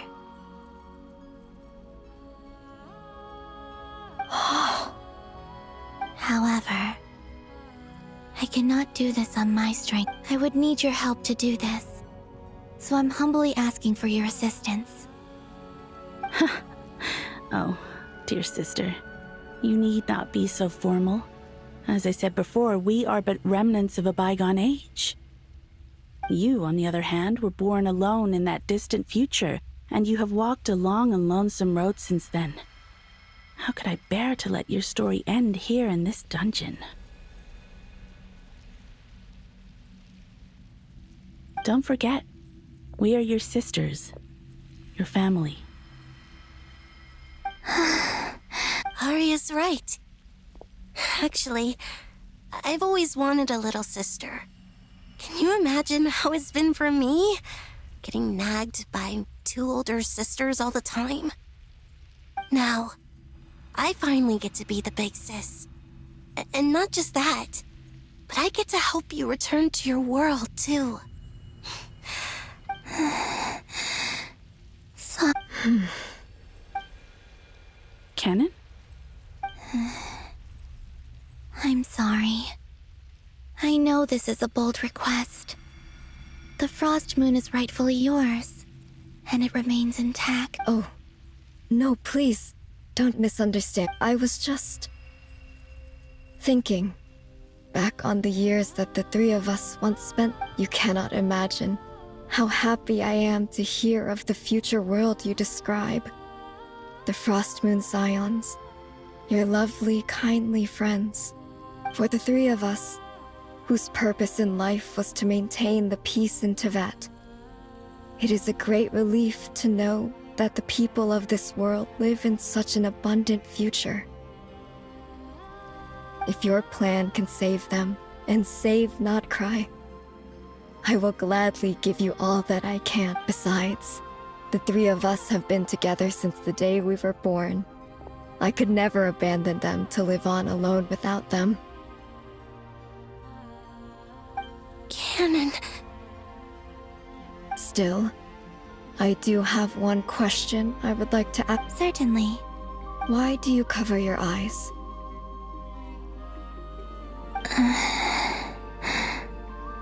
Yeah, I was curious about that too. But it seemed personal, so I didn't want to intrude.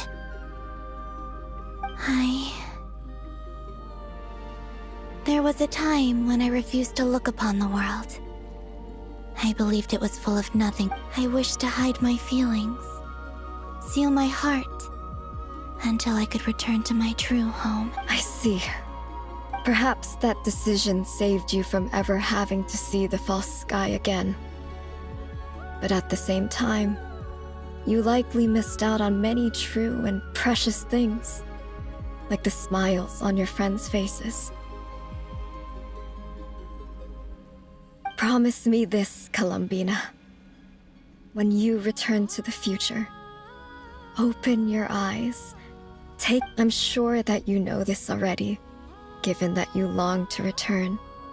But that is your true home. Give me your hand, Columbina.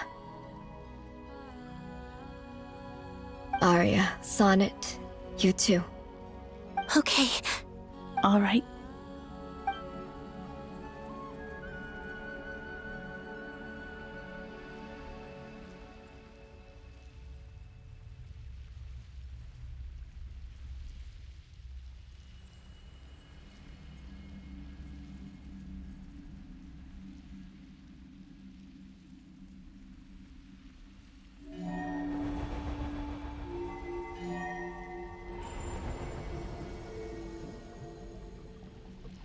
We once were the song sung for eternity, but now it is you who must continue to sing. We once were the tides in the great river of time, but now we subside, and you arise. We were the messengers of madness and inspiration, but now the lies have faded, and your truth must endure. We are souls awaiting the sun. You must return to be with those who smile when they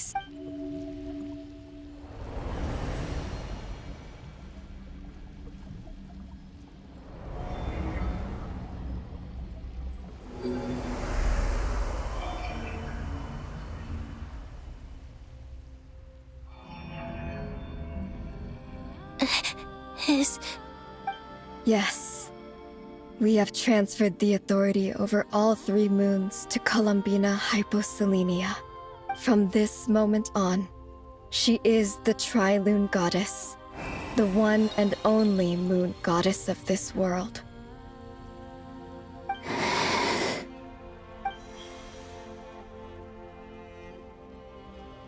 Thank you.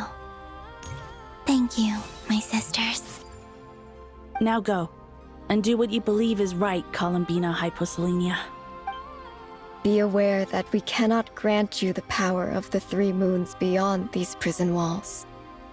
The conflict that arose over their remains following our disappearance will still take place.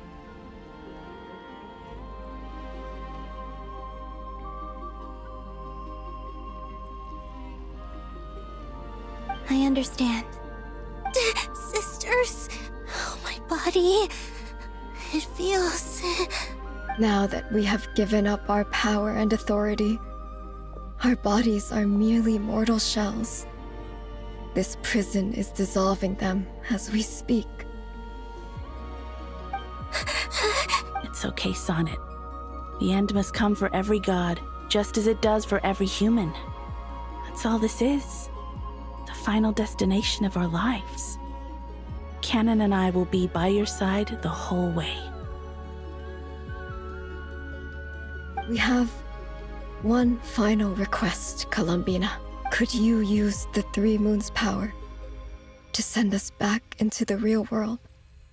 Now that we have lost our powers, I doubt this space will seek to hold us further. It's just...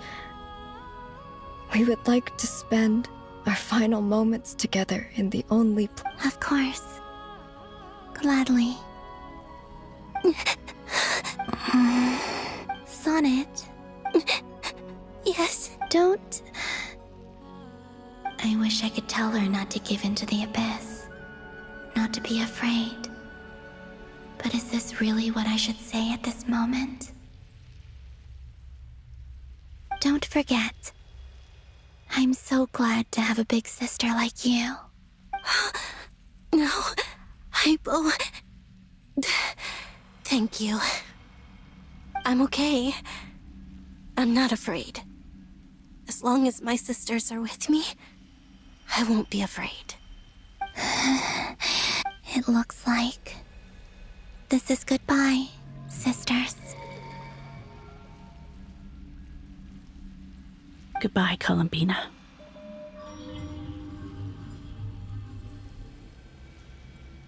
Take care of this world in our stead. I will. And now, it's time for me to bid farewell to my May it become the moonlight that keeps Nod Kry company through the long years ahead. So this is why Nod Kry was not always home to Kuvaki. It only appeared after I poured my body out upon this land, and only this land. Kuvaki responds to me because it is me, my body, and the golden energy I've encountered on my way here was, in fact, that very soul, which I am about to leave here to guide me. O power Triloon, eternal moonlight. I, Columbina Hyposelenia, lay aside my body. Let it be cast into the dark night to illuminate the future. May it be a companion to all who dwell beneath the moon.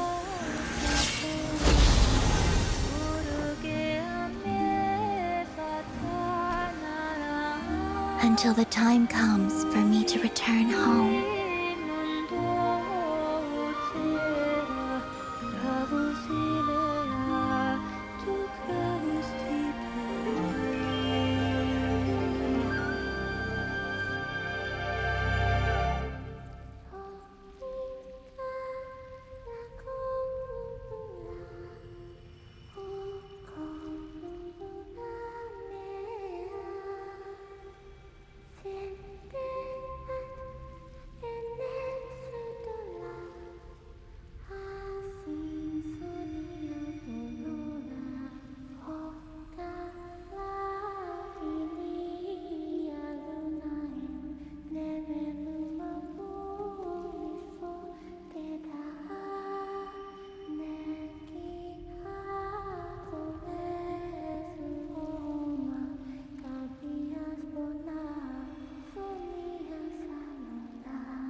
Boss!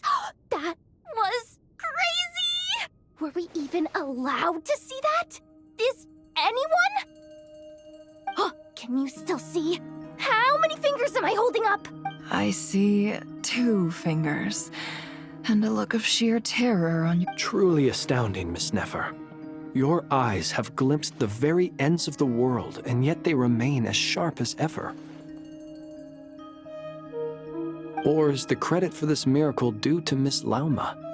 It seems that even time itself is no match for your medical skills. Surely you jest, Mr. Flins. I suspect we have Columbina to thank. She must have realized the immense toll that the ritual would take and purposely set aside some of her power in the past to protect Nefer's eyes when this moment arrived. There is always a great price to pay for witnessing the truth, but it seems that this time, Columbina has shouldered that burden on our back. She chose the perfect method of getting a message to us. Though her eyes were always shut, she was clearly so perceptive. She knows us well. She knew exactly how we would think and what we would try. Despite being separated by time and space, we're seeing the same possibilities and seizing the same opportunities. We still don't even know if she's okay right now. But as long as there's a chance, we can do— We'll get you back somehow, Columbina.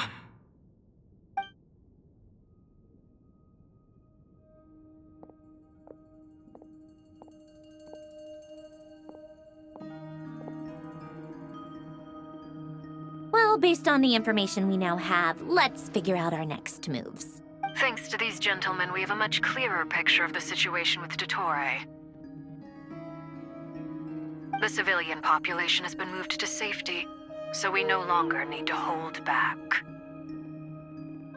Miss Androne, how are the calculations going? So far, so good. I'll keep seeing how far I can push the system, though. Can't have Hatman being powered down for nothing. There's still a long road ahead. Where should we begin?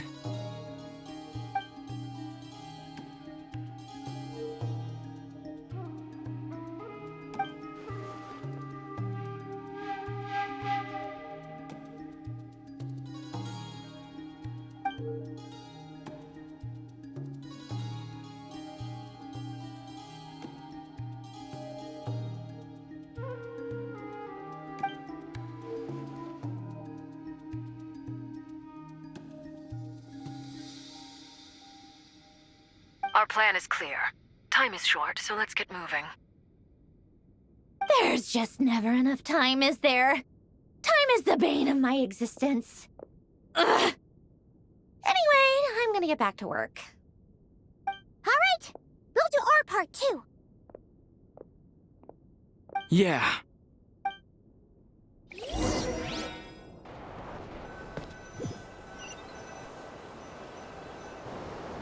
Albedo's theory says that elemental energy can dilute the light realm's power.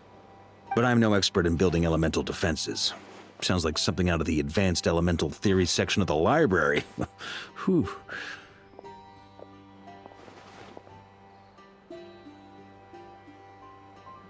You seem quite troubled. Well, yeah. I mean, who doesn't get a little flustered when they're completely out of their depth? You were the very picture of confidence back when you approached the Hexen Circle. Yeah, I could have been faking it through that whole meeting for all you know. Who's to say I'm not just a ball of nerves in a charming and gregarious package? Oh gosh, really? I'm so sorry, I had no idea. Well, Still, I was much more in my comfort zone than I am here. At least in Mondstadt, you can cry for help from a cliff top and actually stand a chance of summoning Barbados himself. Things have never looked bleaker than they do now. If we don't pull this off, Tevat's doomed, isn't it? oh, you think so? Actually, It's a shame. don't put too much pressure on yourself. Tevat has faced annihilation many times in the past, but it also gave us you, didn't it? Hey, don't give me that. It's not like I'm anyone special. I disagree. Every human born in this world is special. We angels have always believed that. In that case, this humble human being has a big favor to ask of you. I thought you might say that. I'm sure Alice, in her great wisdom, sent you here precisely to help us in this difficult time, yes? Well, that has less to do with her wisdom and more to do with my power. Of course, of course. Well, the thing is, these elemental defenses we're about to build, I don't think it's a question of if they'll fail, but when. Durin's findings from his patrols make it clear that Dottore is constantly expanding his territory. First it was his lab, then the design bureau, and now this. It's not realistic to completely stop him encroaching on the rest of Nod Kry. Rather, our goal should be to stall him for as long as possible.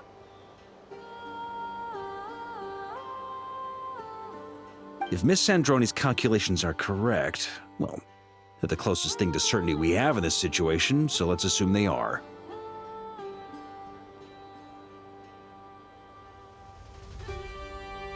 Anyway, her calculations suggest that our best hope for victory lies in Miss Columbina's return. It's up to us to slow Dotori's advance and buy time for her to make a return. Are you asking me to help you with building the defenses? No.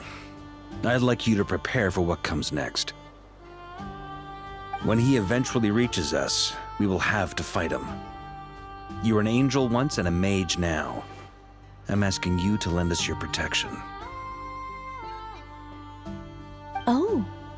Can I take it that you're triggering the terms you fought for during our three-way talks? Well, technically those terms were about protecting Mondstadt. But if you're happy to agree to the change in location, then yes, let's do that. You're cashing in on this much sooner than I'd imagined. Well, yeah.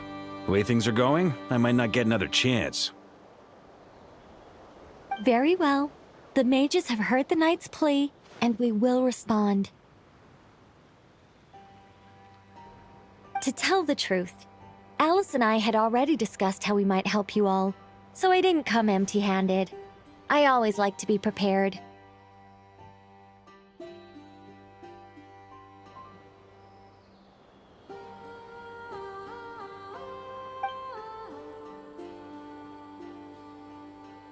This is... wow. Yeah. This is great. It's been many long years since I had a chance to dazzle humanity with a little divine intervention. Anyway, Knight of Boreas, please accept this gift in recognition of your great virtue. Go now. May the angel's blessing deliver you safely to your destination.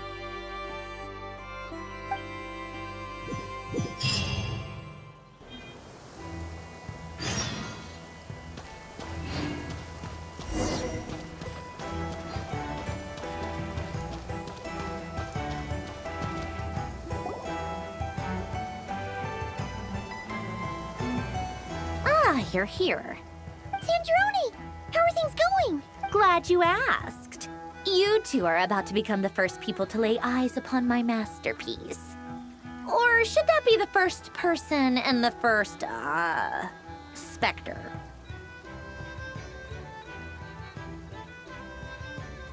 Hey! Whatever. Come, feast your eyes on this. Wow!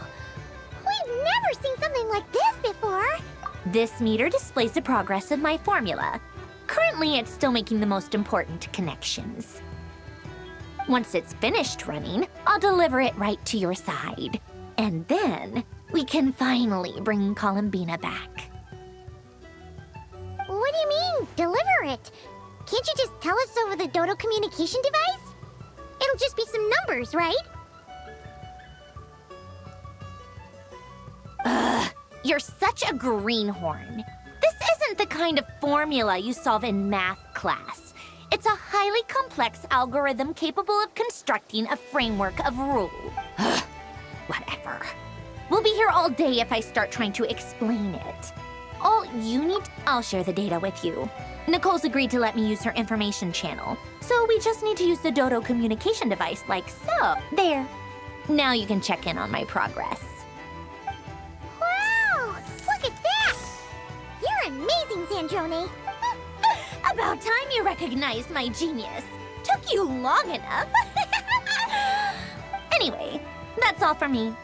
You should check on the others if you have time. That might sound... I'm kinda...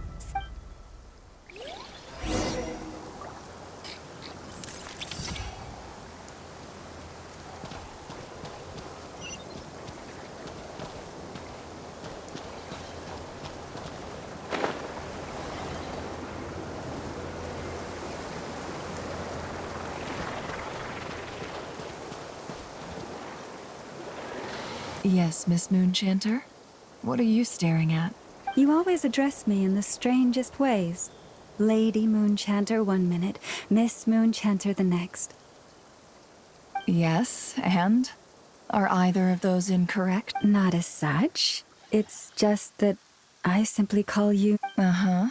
That's my name. What's your point? The point is I don't add any honorifics or titles.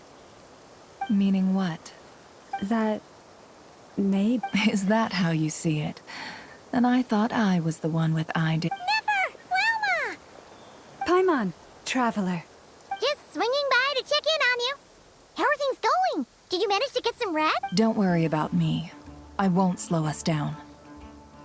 And I give my all to ensure our victory.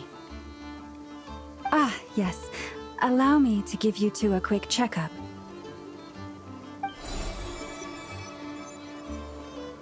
All done. You're both in good shape. You're welcome. You'll have your work cut out for you in this battle against Dottore, so make sure to get some rest in first. Paimon will keep an eye on him, don't you worry. I'm glad to hear it. Take good care of yourself, too, Paimon. Sure thing!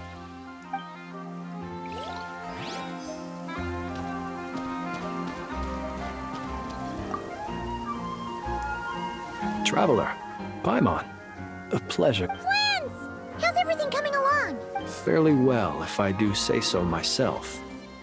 Personally, Ooh, you sound much more serious than usual. to be honest, I am not usually fond of exercising my full strength. For one thing, it's hardly conducive to maintaining a low profile. Besides, I believe I am conserving my strength until the moment of battle is upon us. Anything to boost our chances of victory. Seeing you get into the zone like this really puts Paimon at ease. Huh, Traveler? I consider it an honor to have your trust. Rest well. I look forward to seeing you both in your element.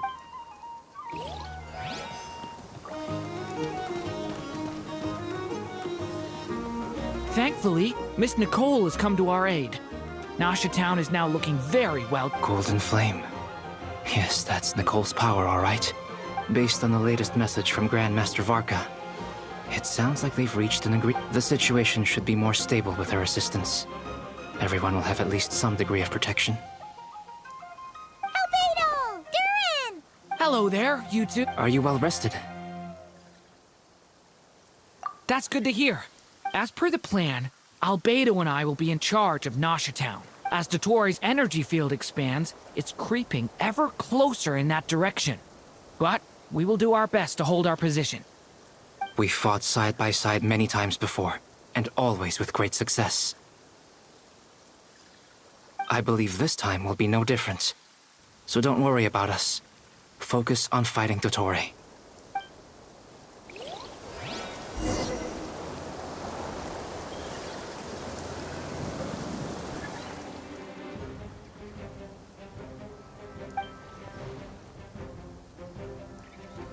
Here they come. That's quite a horde. As we expected. Get ready, everyone. Take your positions and prepare to engage. Let's begin. I'm at the ready.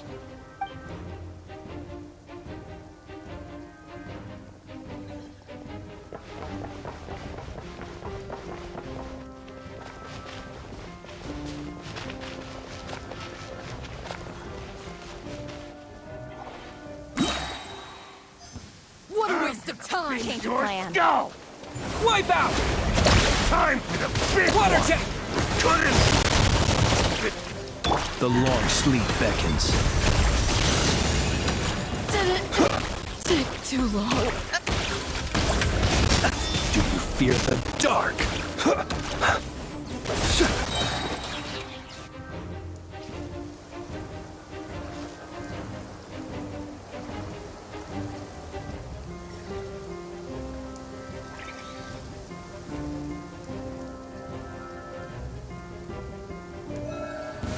Now, what's yours?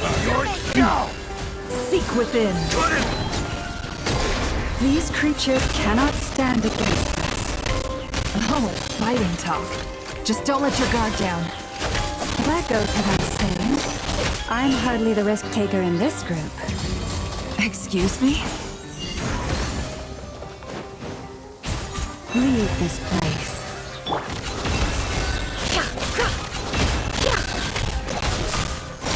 The mystery unravels. Intel! Send!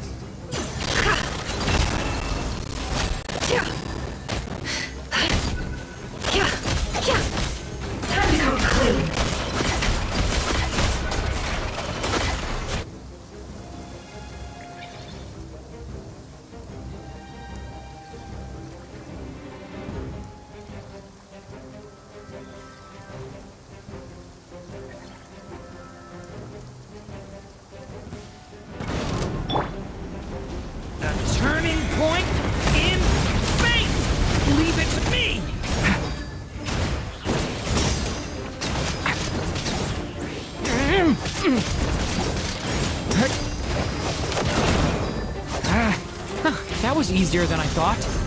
Naturally. What do you mean? Is it because as created beings go, we're of a higher level than them? Very good. Understood what I was implying.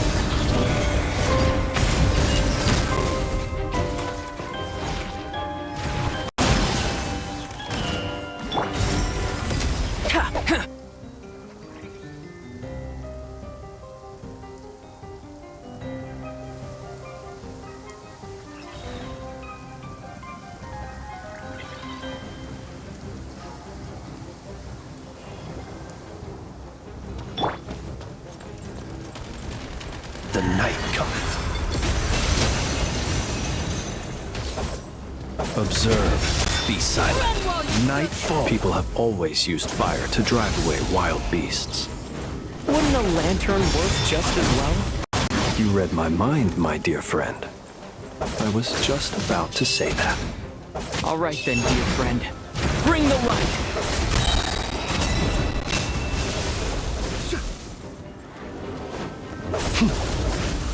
Bombs away!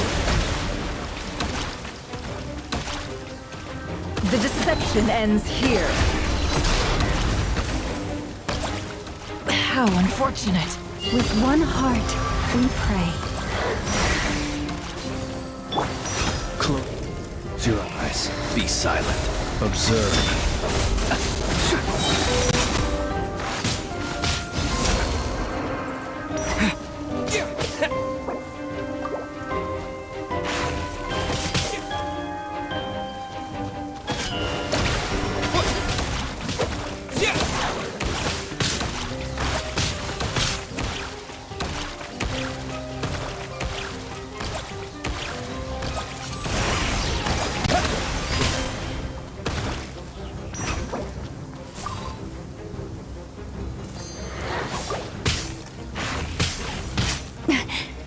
Forest, protect us.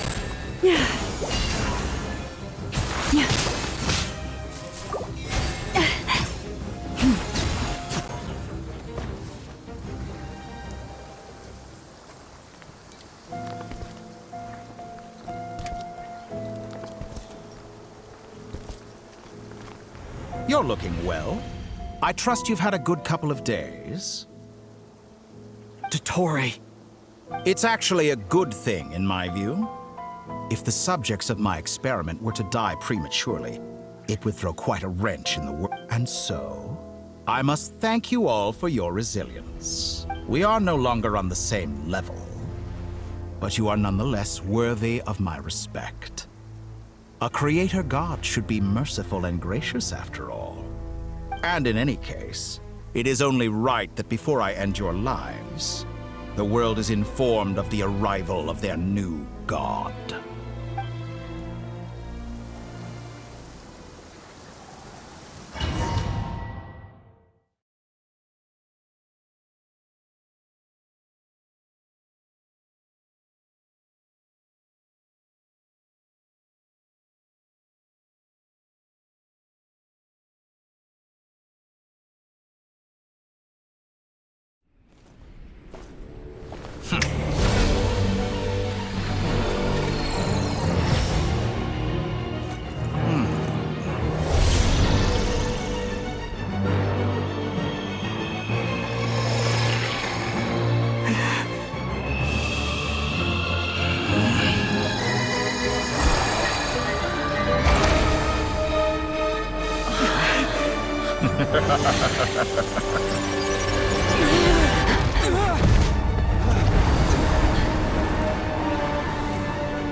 The experiment begins.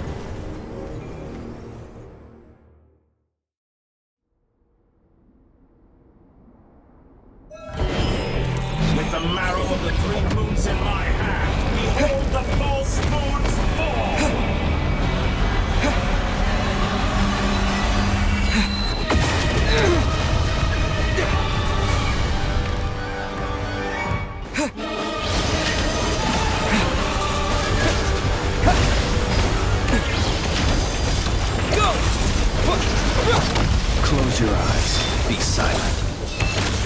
Did you honestly think that would hit me? Close your eyes. Direct fear of the dark.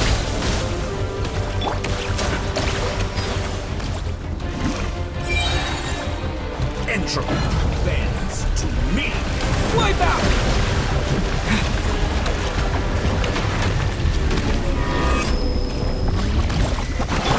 Be silent. Beware the creatures of the night. Good. Keep it up. Close your I'm eyes. still collecting. Observe. To dust, like an ant in my palm. Leaving. Rather, I've been moved inside another space. And it's sealed off. Looking at the structure of it, it seems like Dottore intends to trap us here. There's no exit. Our endurance is about to be put to the test.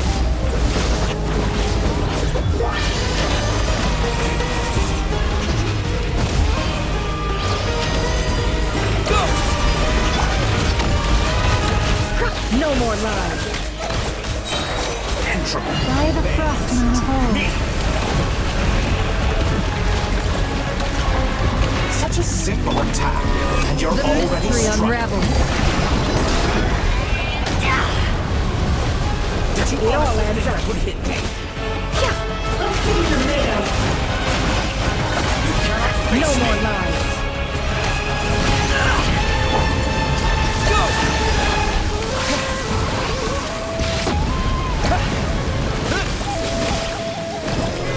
With the marrow of the three winds in my hand, behold the false lords fall!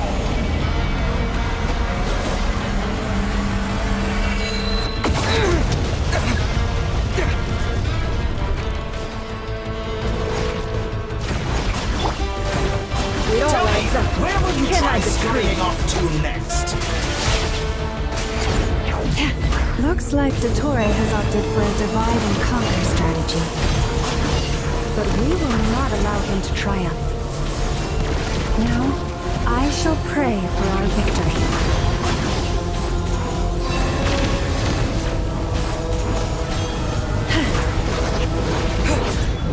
Entropy bends to me.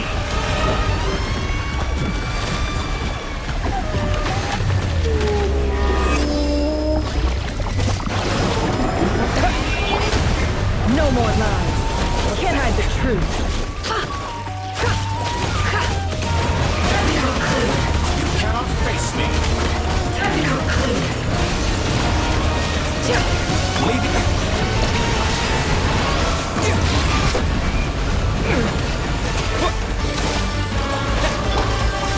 No more lies. It all adds up. Water jet! Moon's remnants.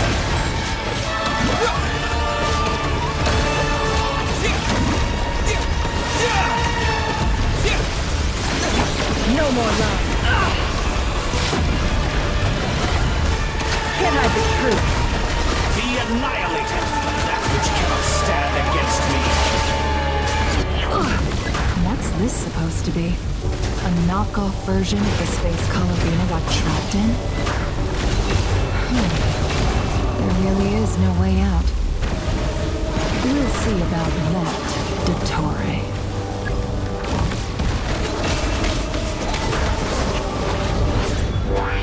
My apologies. I had not intended to take your teammates from you. You have a choice.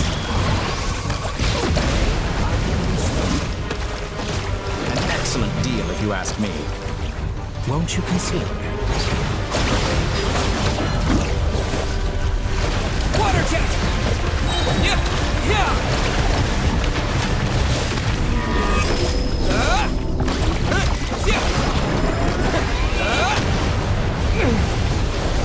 Water jet!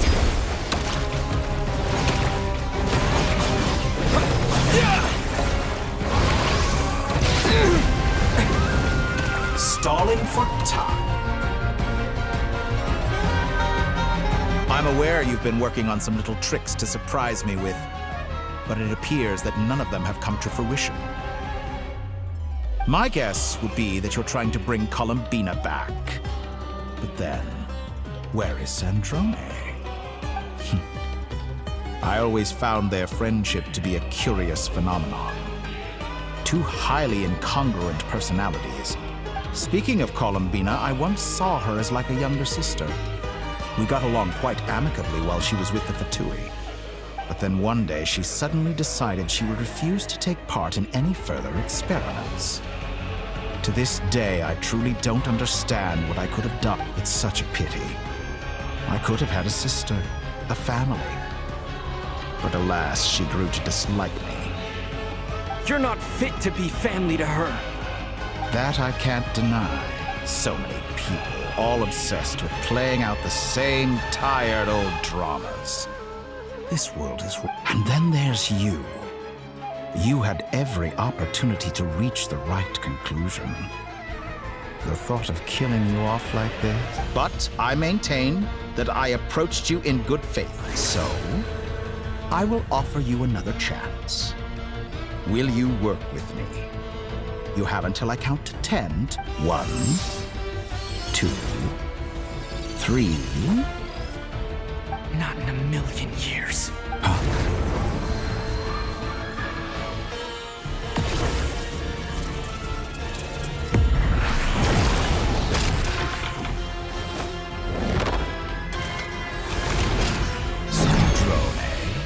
What a pleasant surprise.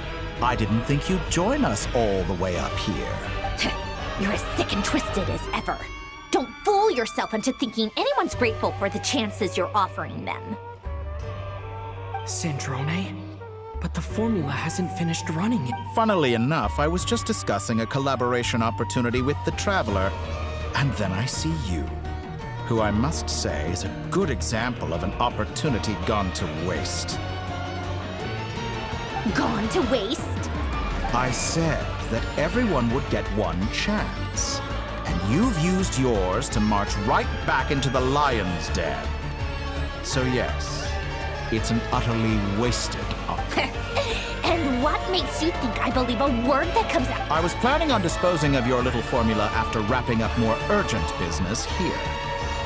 Since you've taken the trouble of serving it to me on a silver platter, I can simply bring it forward in the schedule.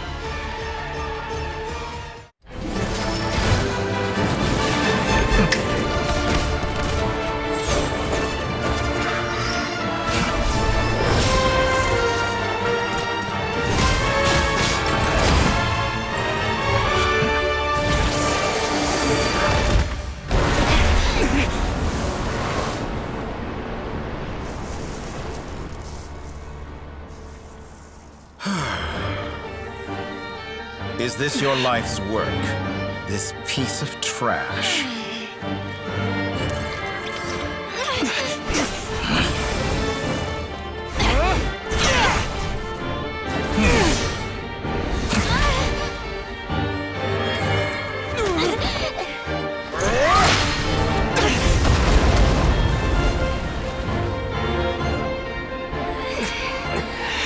Your formula runs too slowly, Sandrone. You put your hope for success on others instead of fighting dirty. That is why you have failed. Now, whom should I slay first? Any volunteers?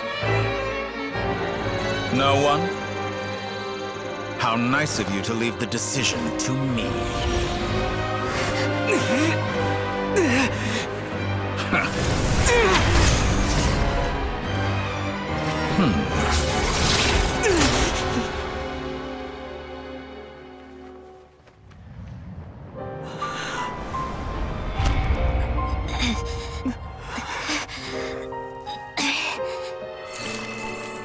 Oh, how unexpected. Sandrone, any last words for me, comrade?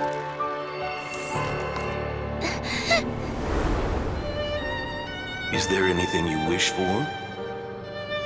Not really. But I've always known what I don't want. Go to hell, Dottore.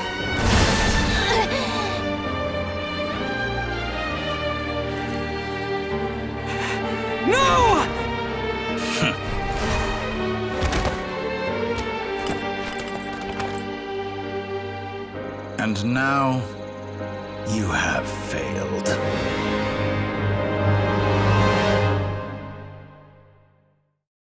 Sandrone! Now you see how fragile mechanical contraptions are.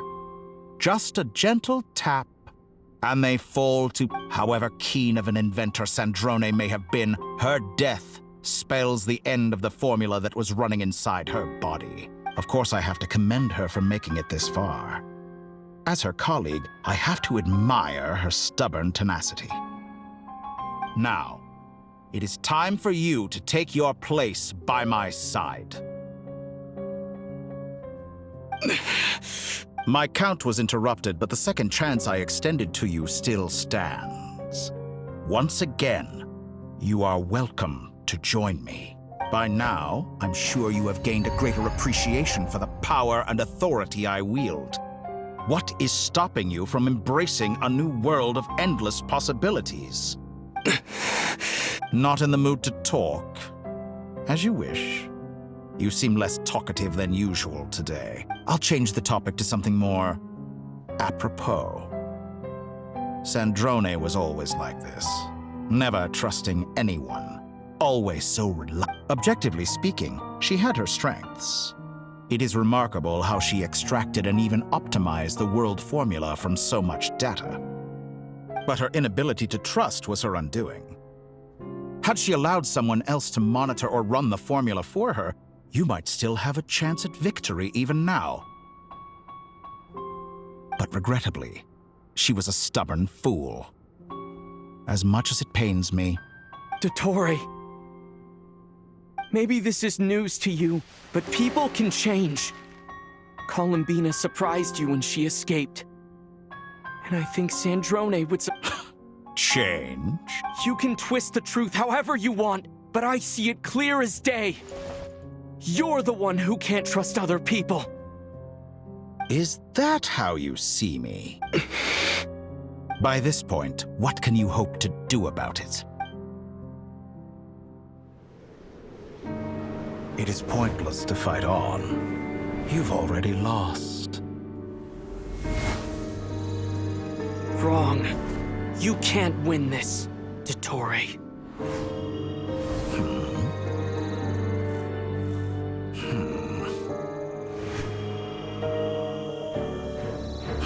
What?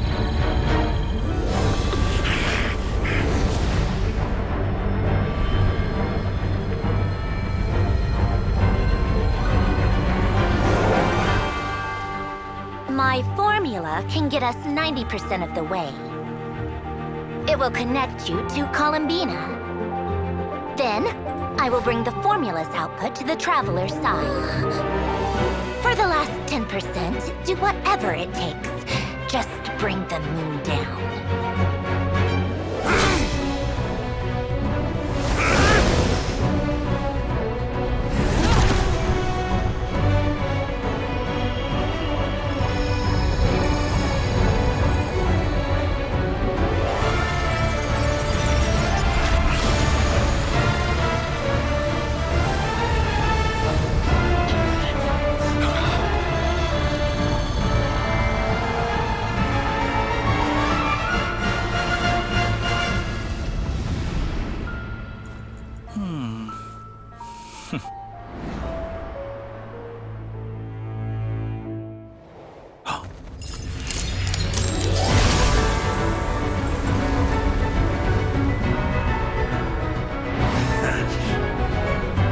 The moon will never be yours!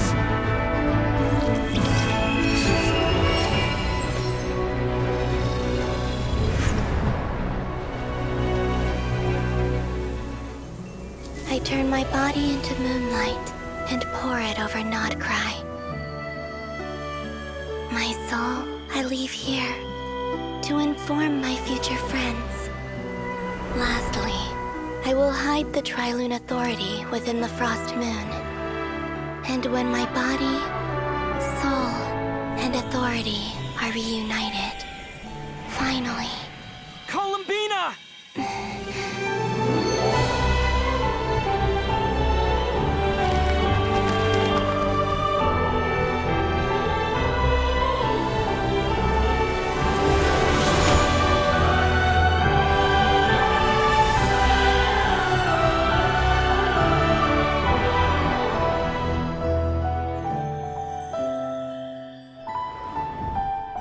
It's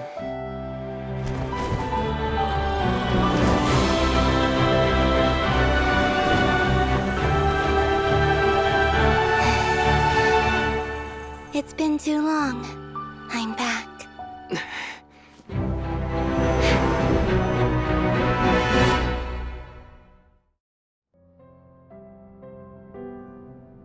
Stay focused on the battle, Traveler. What a touching reunion. Though I personally find myself repulsed by the sight of weaklings huddled together for war. Now, quite finished patting yourselves on the back.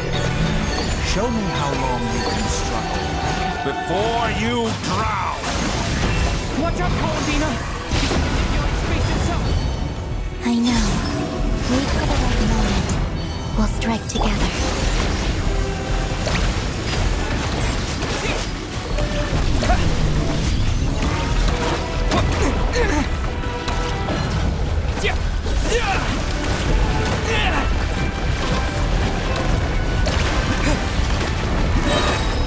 Bombs away!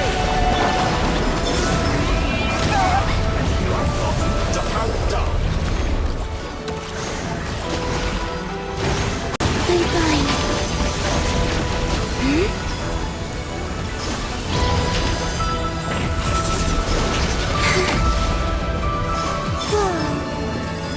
Enough!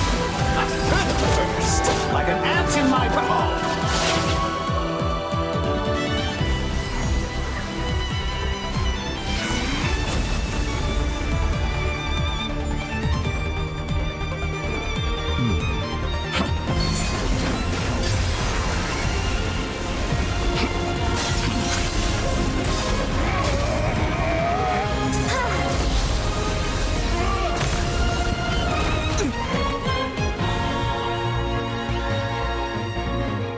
I grant you the new moon's blessing. The new moon shines upon you. I am growing weary of your stubborn resistance. It's over, Dottore!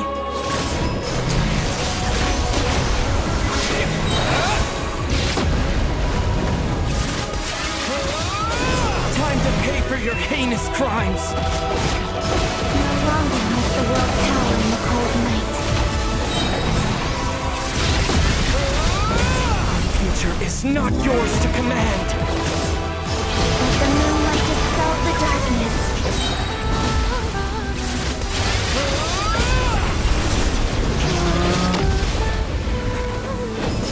Everlasting as the moon.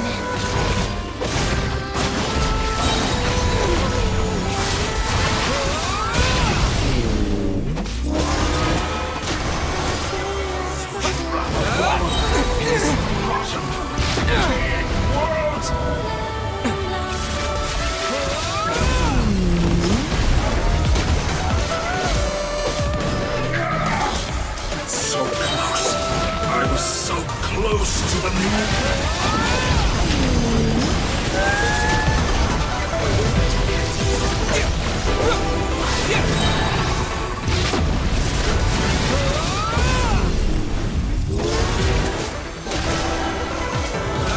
Rather wallow in this rotten, decaying world.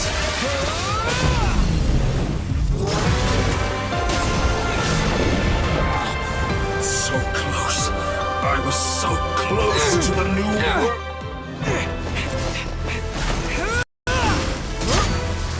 Willfully blind. How can you be so satisfied with your fate?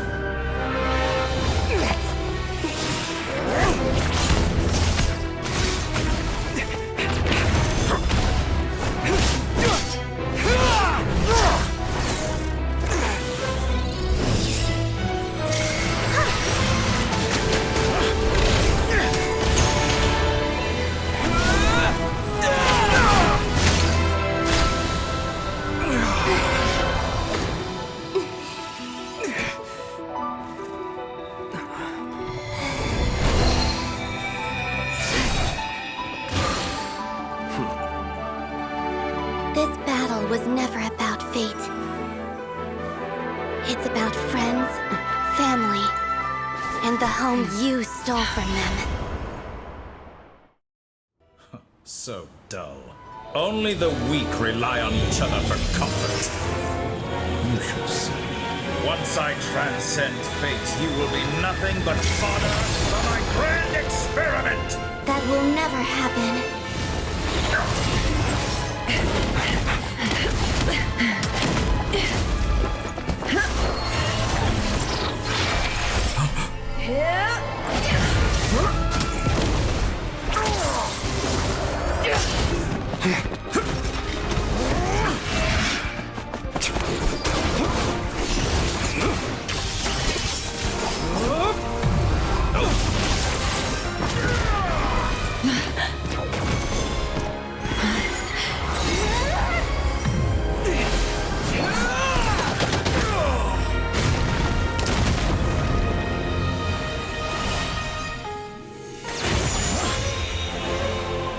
Today, the moon lights up this world once more.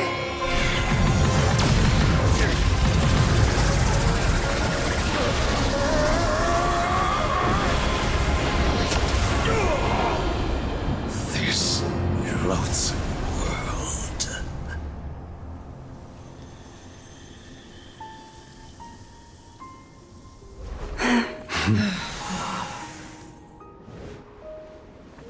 No, this world is our home.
No, you're doing it wrong.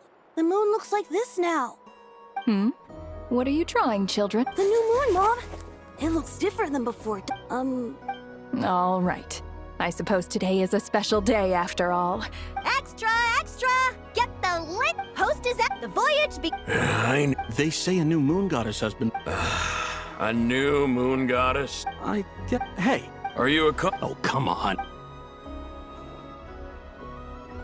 Come on! We got... Shh!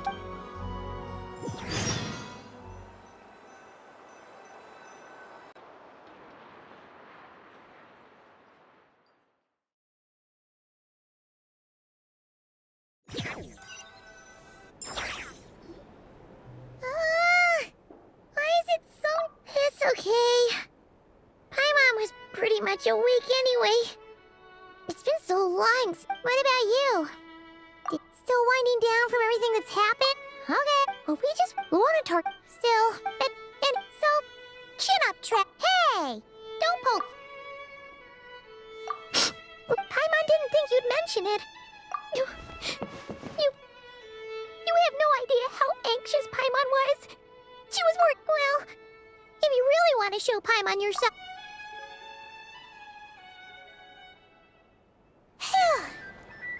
Okay. Huh? Hey there, Traveler and Paimon. Good morning. Morning, Yehoda. Here for some... Oh.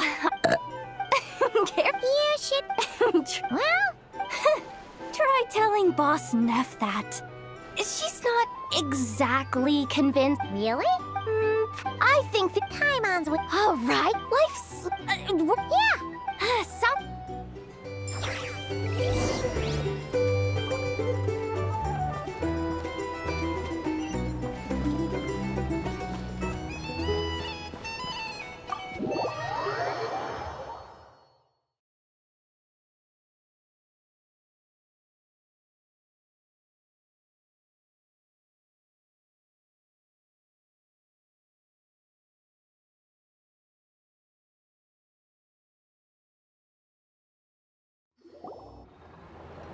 Please accept today's boon. Are Paimon's eyes? Hello there. So... And I know too? What are you talking? In the wake of the... At times like... And we're using eggs and heat. Enough! Did you hear that? That's because it's true, I know. Proposal. No. Well, I need something to get me through the hard time. Mom! Yes, dear?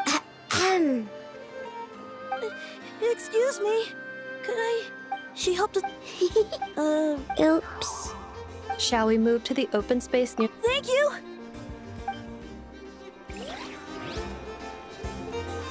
Aren't you the... You underestimate yourself yet again, Master Ilua. Not at all. I rarely come by Nash. But you're much... You're not see. There is no... You say it like you... I am most... Sigh. That is precisely... I'm sure we all also... Whatever. Oh, I'm sure... If you say so, but... In we... Yeah. Quite a...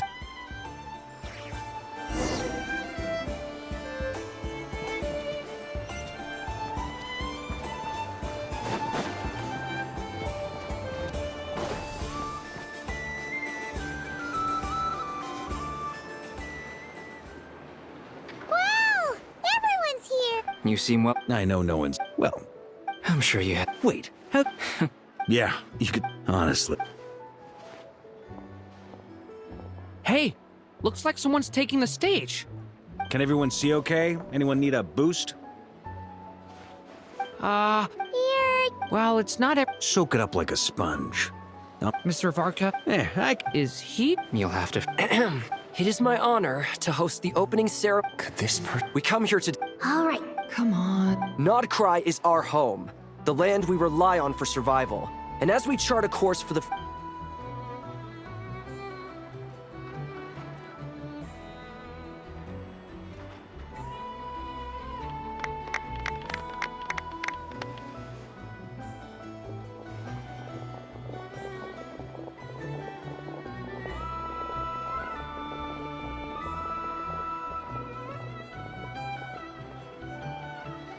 Looks like we'll have more opportunity. I'm sure you'll cope, Lady Moonchanter.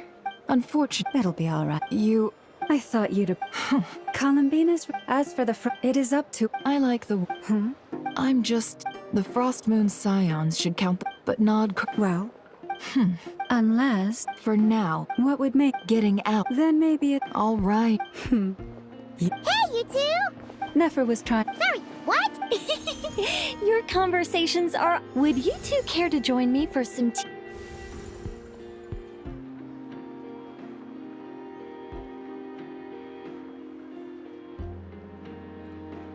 Nicole? Wait, where are you? Sadly not. I'm otherwise occupied right now. If it's any consolation, perhaps you'll feel better if... No. Well, that's not ominous at all. Not for... Just think of... Still, it's never gonna... All right, fair point. I'll bear that. Yeah. Al's just the disruption she plans. As for... We have to... I didn't... It looks like just doing my... Of course. By the way, they're quite... Indeed. We went to... Annie... Oh, you should head...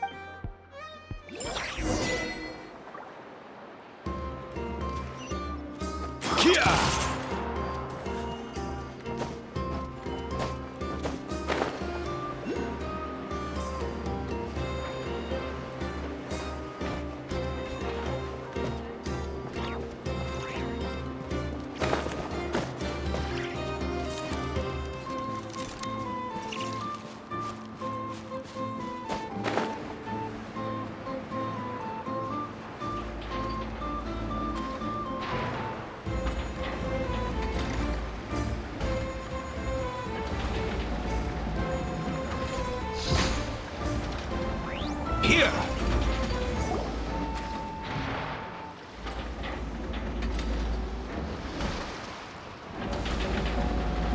You're here.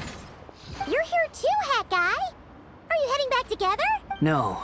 I'm bound for Sumeru, and she for Fontaine. We just happened to cross paths at the harbor. Everything seems fine. Sandrone may have an abominable temper, but she's always been very responsible with important calculations. and things. You always speak as if you know us inside out. Maybe I'm just. I certainly hope, regardless. Sandrone's.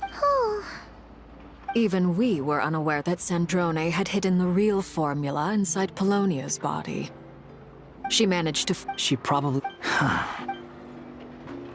Well, that's why I'm traveling. She said she also met some of her. However, there is one. No, this is her last wish. I can only. I bade farewell. She's Sandrone's. But Columbi, she never used to act like this. Clearly, she has grown. And I suspect that we have you to thank for much of the change we are seeing in her. Huh. After these recent events, the Tsaritsa has revoked the Pale Star. Snezhnaya, I shall return. Columbina Hyposelenia's journey is only. My ship is here. Traveler, Paimon, we shall meet again. You too. What are you still bumming around for? Isn't Columbina waiting for you? I thought today was the day you'd agree with her to go find out the truth about your sibling. You're afraid you won't like the truth when you see it. Well, this is new. I was starting to think that nothing could scare you. Don't say that! Wouldn't you be if you were in this situation? Fair point. But I'd say I have more experience facing up to unpleasant truths than the Traveler. They say blood's thicker than water. I know how much you need your family back. More than you need any of your friends. And I'm sure that all your real friends understand that too. No matter what the truth turns out to be, they will stick by you and support you. Whatever. Finding the truth is important. At least, that's what. Maybe I read. Either way, I'm going back to Sumeru. You should continue with your journey, as you've always done. So, what should we do now? If you want to explore a bit more to steady those nerves, Paimon's game! After all, when Columbina said she knew where your ship was hidden, Paimon promised to give you two some alone time with the truth. It hasn't been all that long since we were last apart, sure, but... ain't no biggie. Paimon might be all about that food and fun. Paimon, but if you can't make sense of something... Feel better now? Alrighty.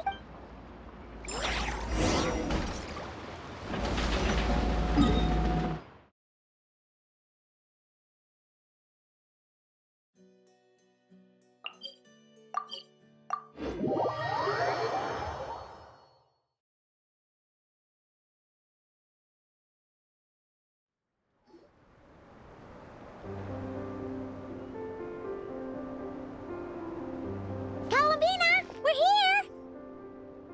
Can't quite believe we're meeting out here. We've gotten used to walking over to Silver Moon Hall whenever we go... Well, you're still welcome to go there whenever you want to see me. It's just, now that it's all over, I've decided to make some changes. Try and fit in with the Frost Moon Scions, like Lama suggested. The older generation are still timid around me. They don't dare get too close, and they bow their heads when I walk by. But things are much better with the children. I see more curiosity in their eyes. Hopefully, by the time the next Moon Prayer Night comes around, I can enjoy the festival with them as myself, without having to pretend that I'm only dressed up as the Moon Goddess. You'll do fine, Columbina. Paimon's sure they'll realize you're super nice once they get to know you better. You really think so? When we first met, you thought I was a little up in the clouds. We were just starting out then, come on! So Lamato... I'm only teasing.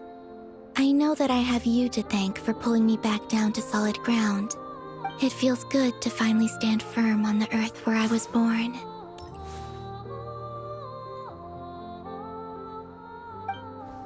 Oh, that's great!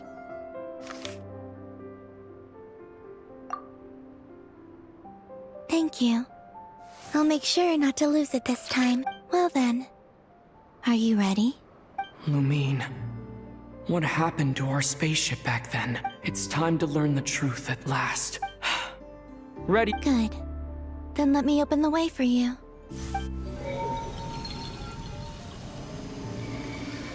Where does this lead? To our shared destination.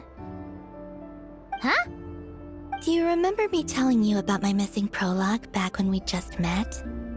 I said that my story began on the moon. But while I was inside the moon's reflection, I realized that my prologue was really hidden in the future. I just had yet to discover it at that point. The story of the time before I was born was in fact the story of my distant future. But when I obtained the Trilunar Authority and returned to our present reality, I sensed something I hadn't expected. So you... Yes, your spaceship. All this time, it has been hidden on the Frost Moon, which lay beyond the great ruler of the firmament. The Heavenly Prince... Wait, them? Why would they do that? I don't know. Perhaps your ship contains something that is incompatible with Teyvat. Or some... Oh, did I pick a bad time to say this? I know it must have been hard to work up the courage to do this. Maybe I should have waited until you were on the moon, with no chance to back out. That would have been kind of mean, you know. Take me there. Oh? Whatever is hiding in that ship, it belongs to me and Lumine. No one else has the right to decide whether I should or shouldn't know about it. Not even the heaven. Very well. Then let's go. You two take care, alright? And don't forget to come back soon! Rest assured, Paimon. We will. Traveler. Thinking about the story that we'll find hidden on the moon? Yes.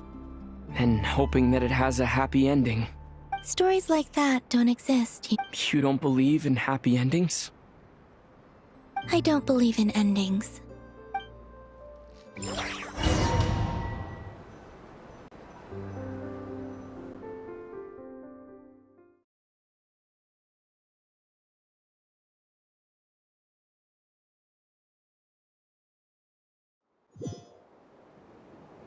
Where am I? This is the pathway I built between Teyvat and the Frost Moon. The moon is very far away from us, so it could be a long journey.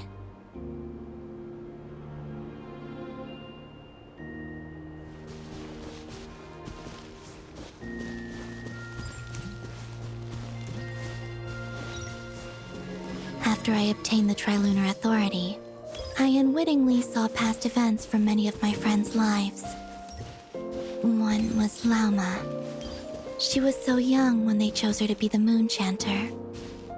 From then on, the Frost Moon Scions looked to her to bring messages from their goddess.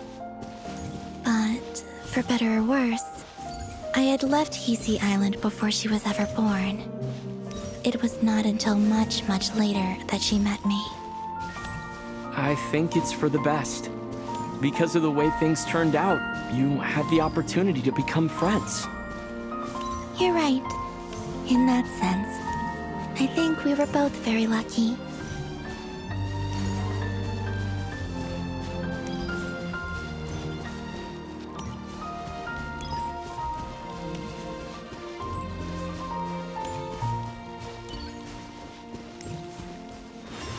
Oh, and about that mage, Nicole. I only recently learned that she has lived in Teyvat since the time of the Three Moon Sisters. The Moon Goddesses always had a good relationship with the angels. I suppose our friendship continues that tradition.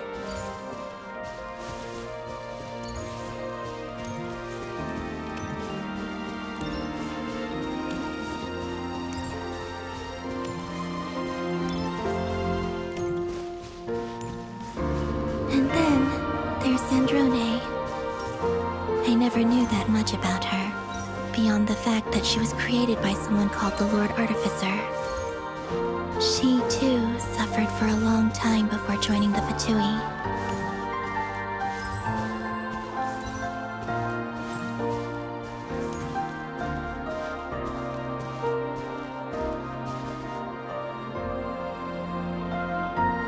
How I wish I could talk to her again, even if only to hear her say nasty things to me.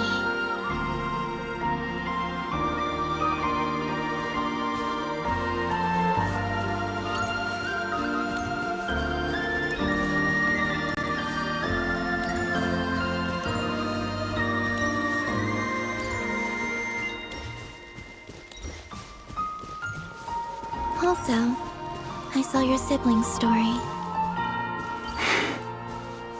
I'm afraid I didn't see much. It seems that she rarely came to the surface, where the moonlight shines. But I did notice that back when you first set out on your journey, she would often appear nearby, gazing at you from afar with a guilty look in her eyes. Lumine. Let us speak no more of the past. I probably shouldn't reveal so much about my friends. It's not my place. Let the moonlight carry us forth. We are very close now.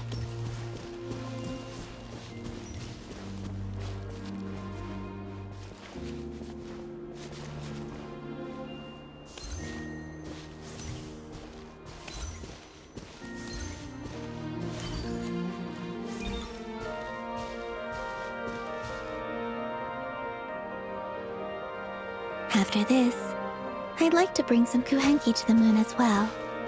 If they're willing, of course. What about your other friends? Will you bring them to visit too? Certainly. But I'll need to tidy the place up first. This home hasn't received any guests in a long, long time.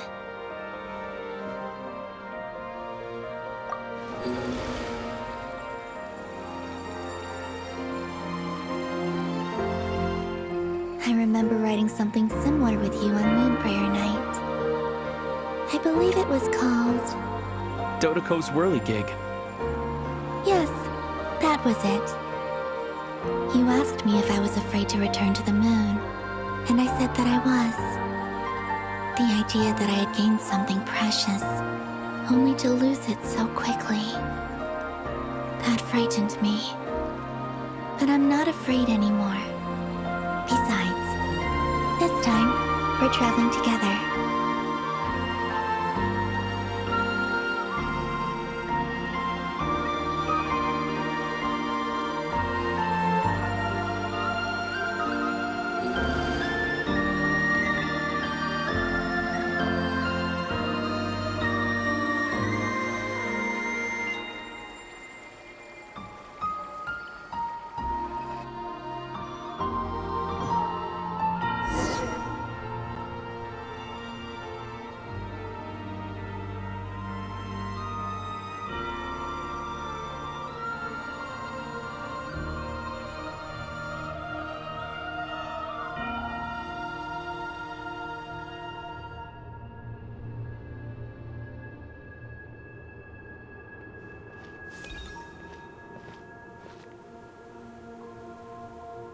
We're here.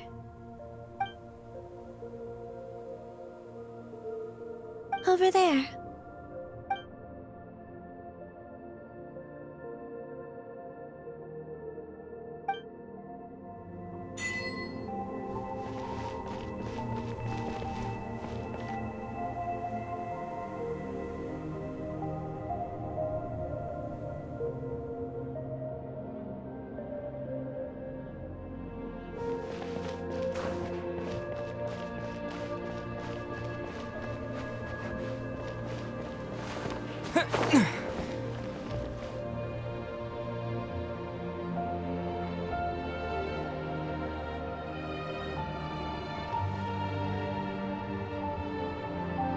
Our spaceship. It's huge. I suppose that the moon is the only place one could hide it. It'll be all right. Huh? The way you feel in this moment, I went through it too, On Moon Prayer Night. The door was right in front of me, but I struggled. Solitude for me once meant living a life in which even I was absent. Before I met you, that was the only life I knew. But that night, solitude meant throwing away the life I had gained after meeting all of you. Columbina. Go. Retrieve the part of your life that was once lost. Trust me, you will lose nothing by doing so. Look, Teyvat is right there. All of our friends are down there, waiting. You're right. Thanks, Columbina.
Finished?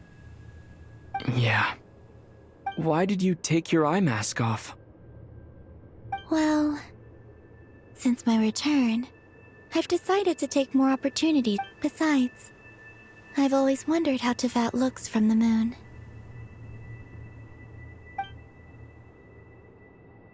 And what do you think? It's beautiful. I could spend a whole day here just What about you? What do you think of the truth you found? I haven't looked at another person's expression in a long time, but I think yours is saying it was neither good nor... Keep this up, and it won't be long before you give Nephra a run for her money. Oh, I don't think that's going to happen. I'm much more used to sensing what's going on around me with Kuvaki. I think I'll save my eyes for seeing special moments I really want to remember. I read the spaceship's flight logs. I always assumed that this was my first time in Teyvat. I thought that Lumine and I must have been hibernating in space for centuries on end. But the logs show that our spaceship flew over the skies of Teyvat once before. A long, long time ago. Flew over? So you didn't land? No, the ship barely came to a stop before flying on again. After that, it continued traveling through space for a long time. Some of the data is corrupted, but I suspect that it kept flying for thousands of years. It was only after that that the ship made a forced landing in Nod Kry. When Lumine found me, she came from outside the ship. Could this mean that she left the ship long before I did? Maybe even during our first pass over Teyvat. Are you alright? Yes, I can feel that the truth is coming together, one small piece at a time. I remember Lumine telling me that when she first arrived in Conria, she could not recall the past. So this might be something that even she doesn't know. Here, I made some space for you. Your mind must be racing, and this seems like the perfect place to relax and clear your head. Oh, wait, there's one more thing. What is it? Wait here a moment.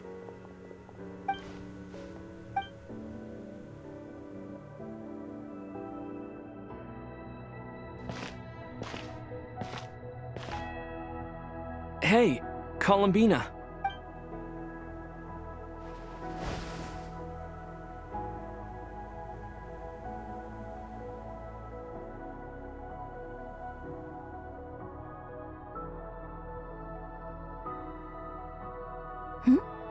Is that a new outfit? An old one, technically. It's been in a cabinet inside the ship this whole time. It's a matching pair with Lumine's. She always liked this set more. Huh. I don't think there's a huge difference. Really? Yes. It's still the same you. You're the same person, no matter what clothes. Only Columbina would make an observation like that. Traveler, do you consider Tevat your home? Home is wherever Lumine is. But then after all the time I've spent here, and everything Yes. I'd say it's my home. Would you change your answer if Tevat changed appearance? I mean, if the truth about Tevat turned out to be different than what you thought. I don't know. But the truth is not what matters most to me about Tevat. When I was first born, I longed for a home. And when you get something before you're mature enough to understand the world, you just take it at face value. I thought that a home was a transaction. You give me what I want, and I'll do the same for you. But you and your friends taught me what a true home should look like. You never asked for anything, yet you gave so generously to me. That's because your friendship matters to us. It was worth it.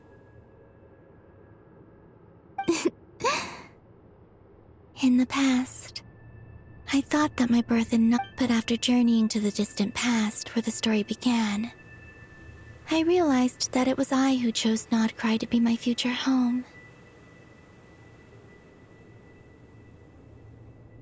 Now, I am glad that I made that choice. I'm sure your friends are just as glad.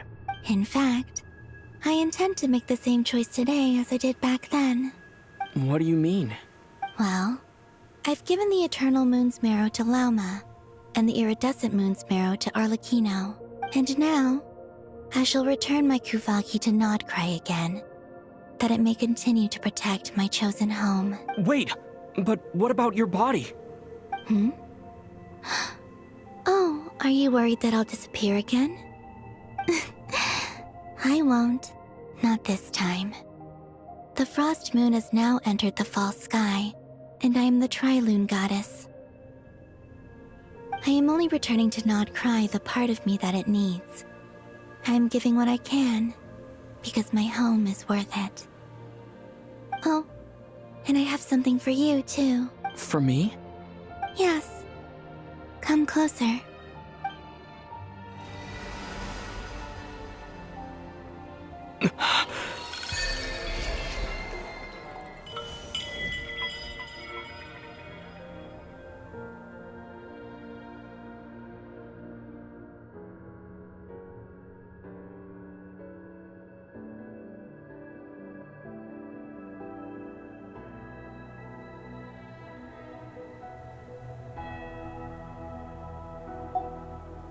What was that?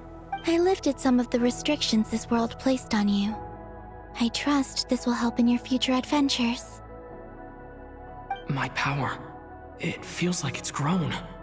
I can use the elements more freely. Thank you. This will be a great help. You're welcome. I see you as family, and after everything you've done for me,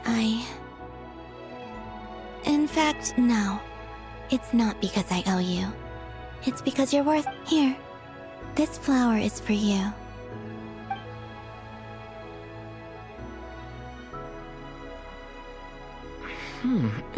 Isn't this a moon prayer blossom? Yes. Don't worry. You will never see these flowers lose their... I'm finally discovering the joy of giving. How I wish I'd learned this sooner. Hey, better late than never. What are you thinking about now? Why don't you take a guess? You get... I don't think I'll get it in one guess.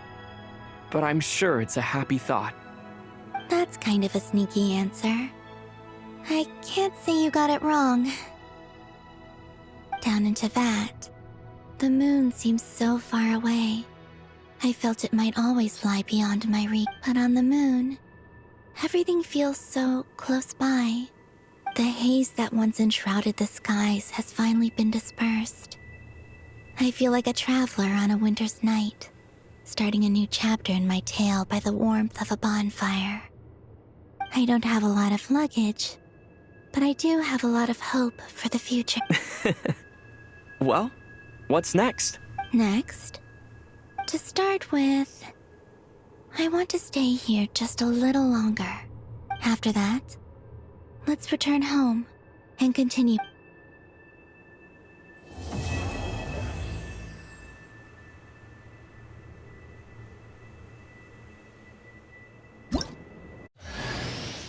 These clothes bring back so many memories.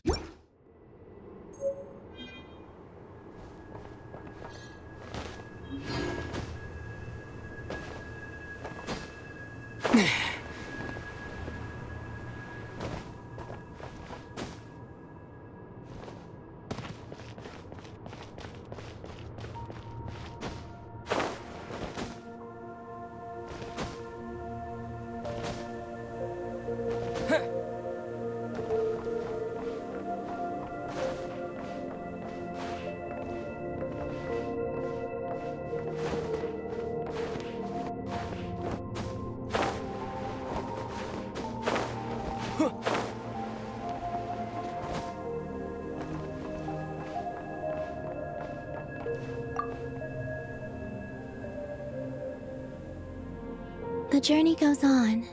For you. Like I said, this is not the end. I don't believe there has to be an ending.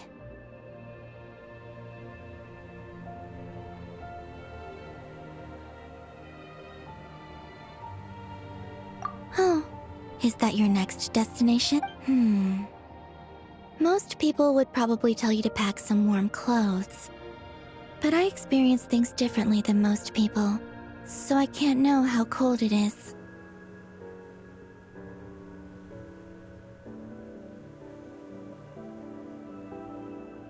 In fact, it is home to quite a wondrous heat source. I think they call it Kreshnik's torch.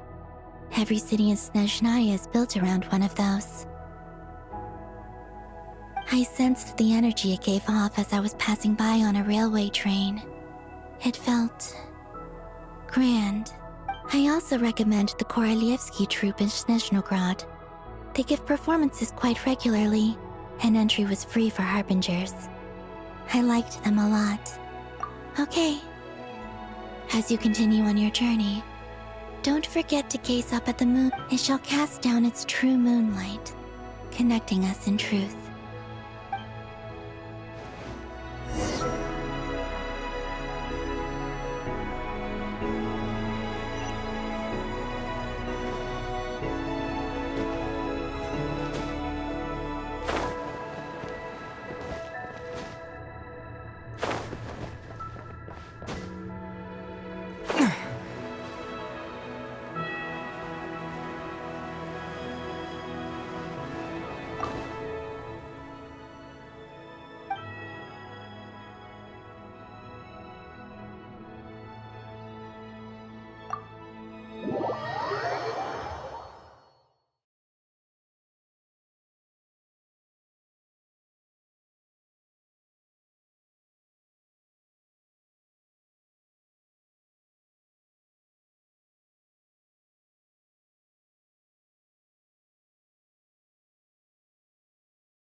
To Jean, acting Grand Master of the Knights. This preamble is such a pain to write. It's probably high time we got rid of this acting business.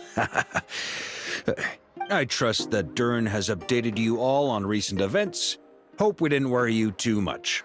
The good news, we found our, as ever, in a... Wait. How am I meant to surprise everyone if I tell them in the letter that I'm heading home? Okay, I will begin sending the expeditionary. I hope they won't gloss over the details of my many heroic. I think of my PS, PP, whew, and with the moon.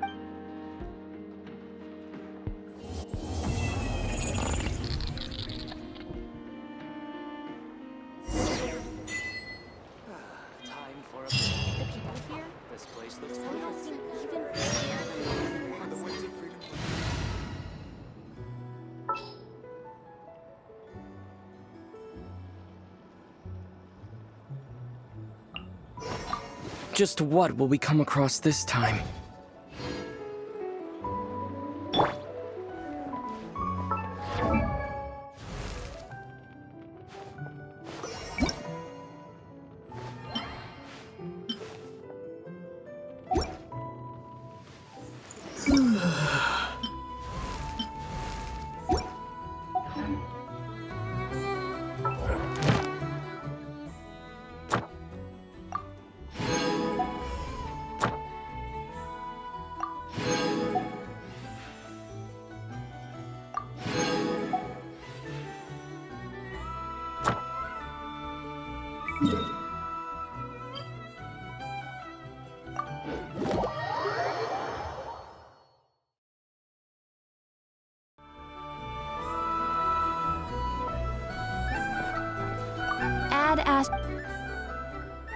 Thank you for...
This land holds nothing but promise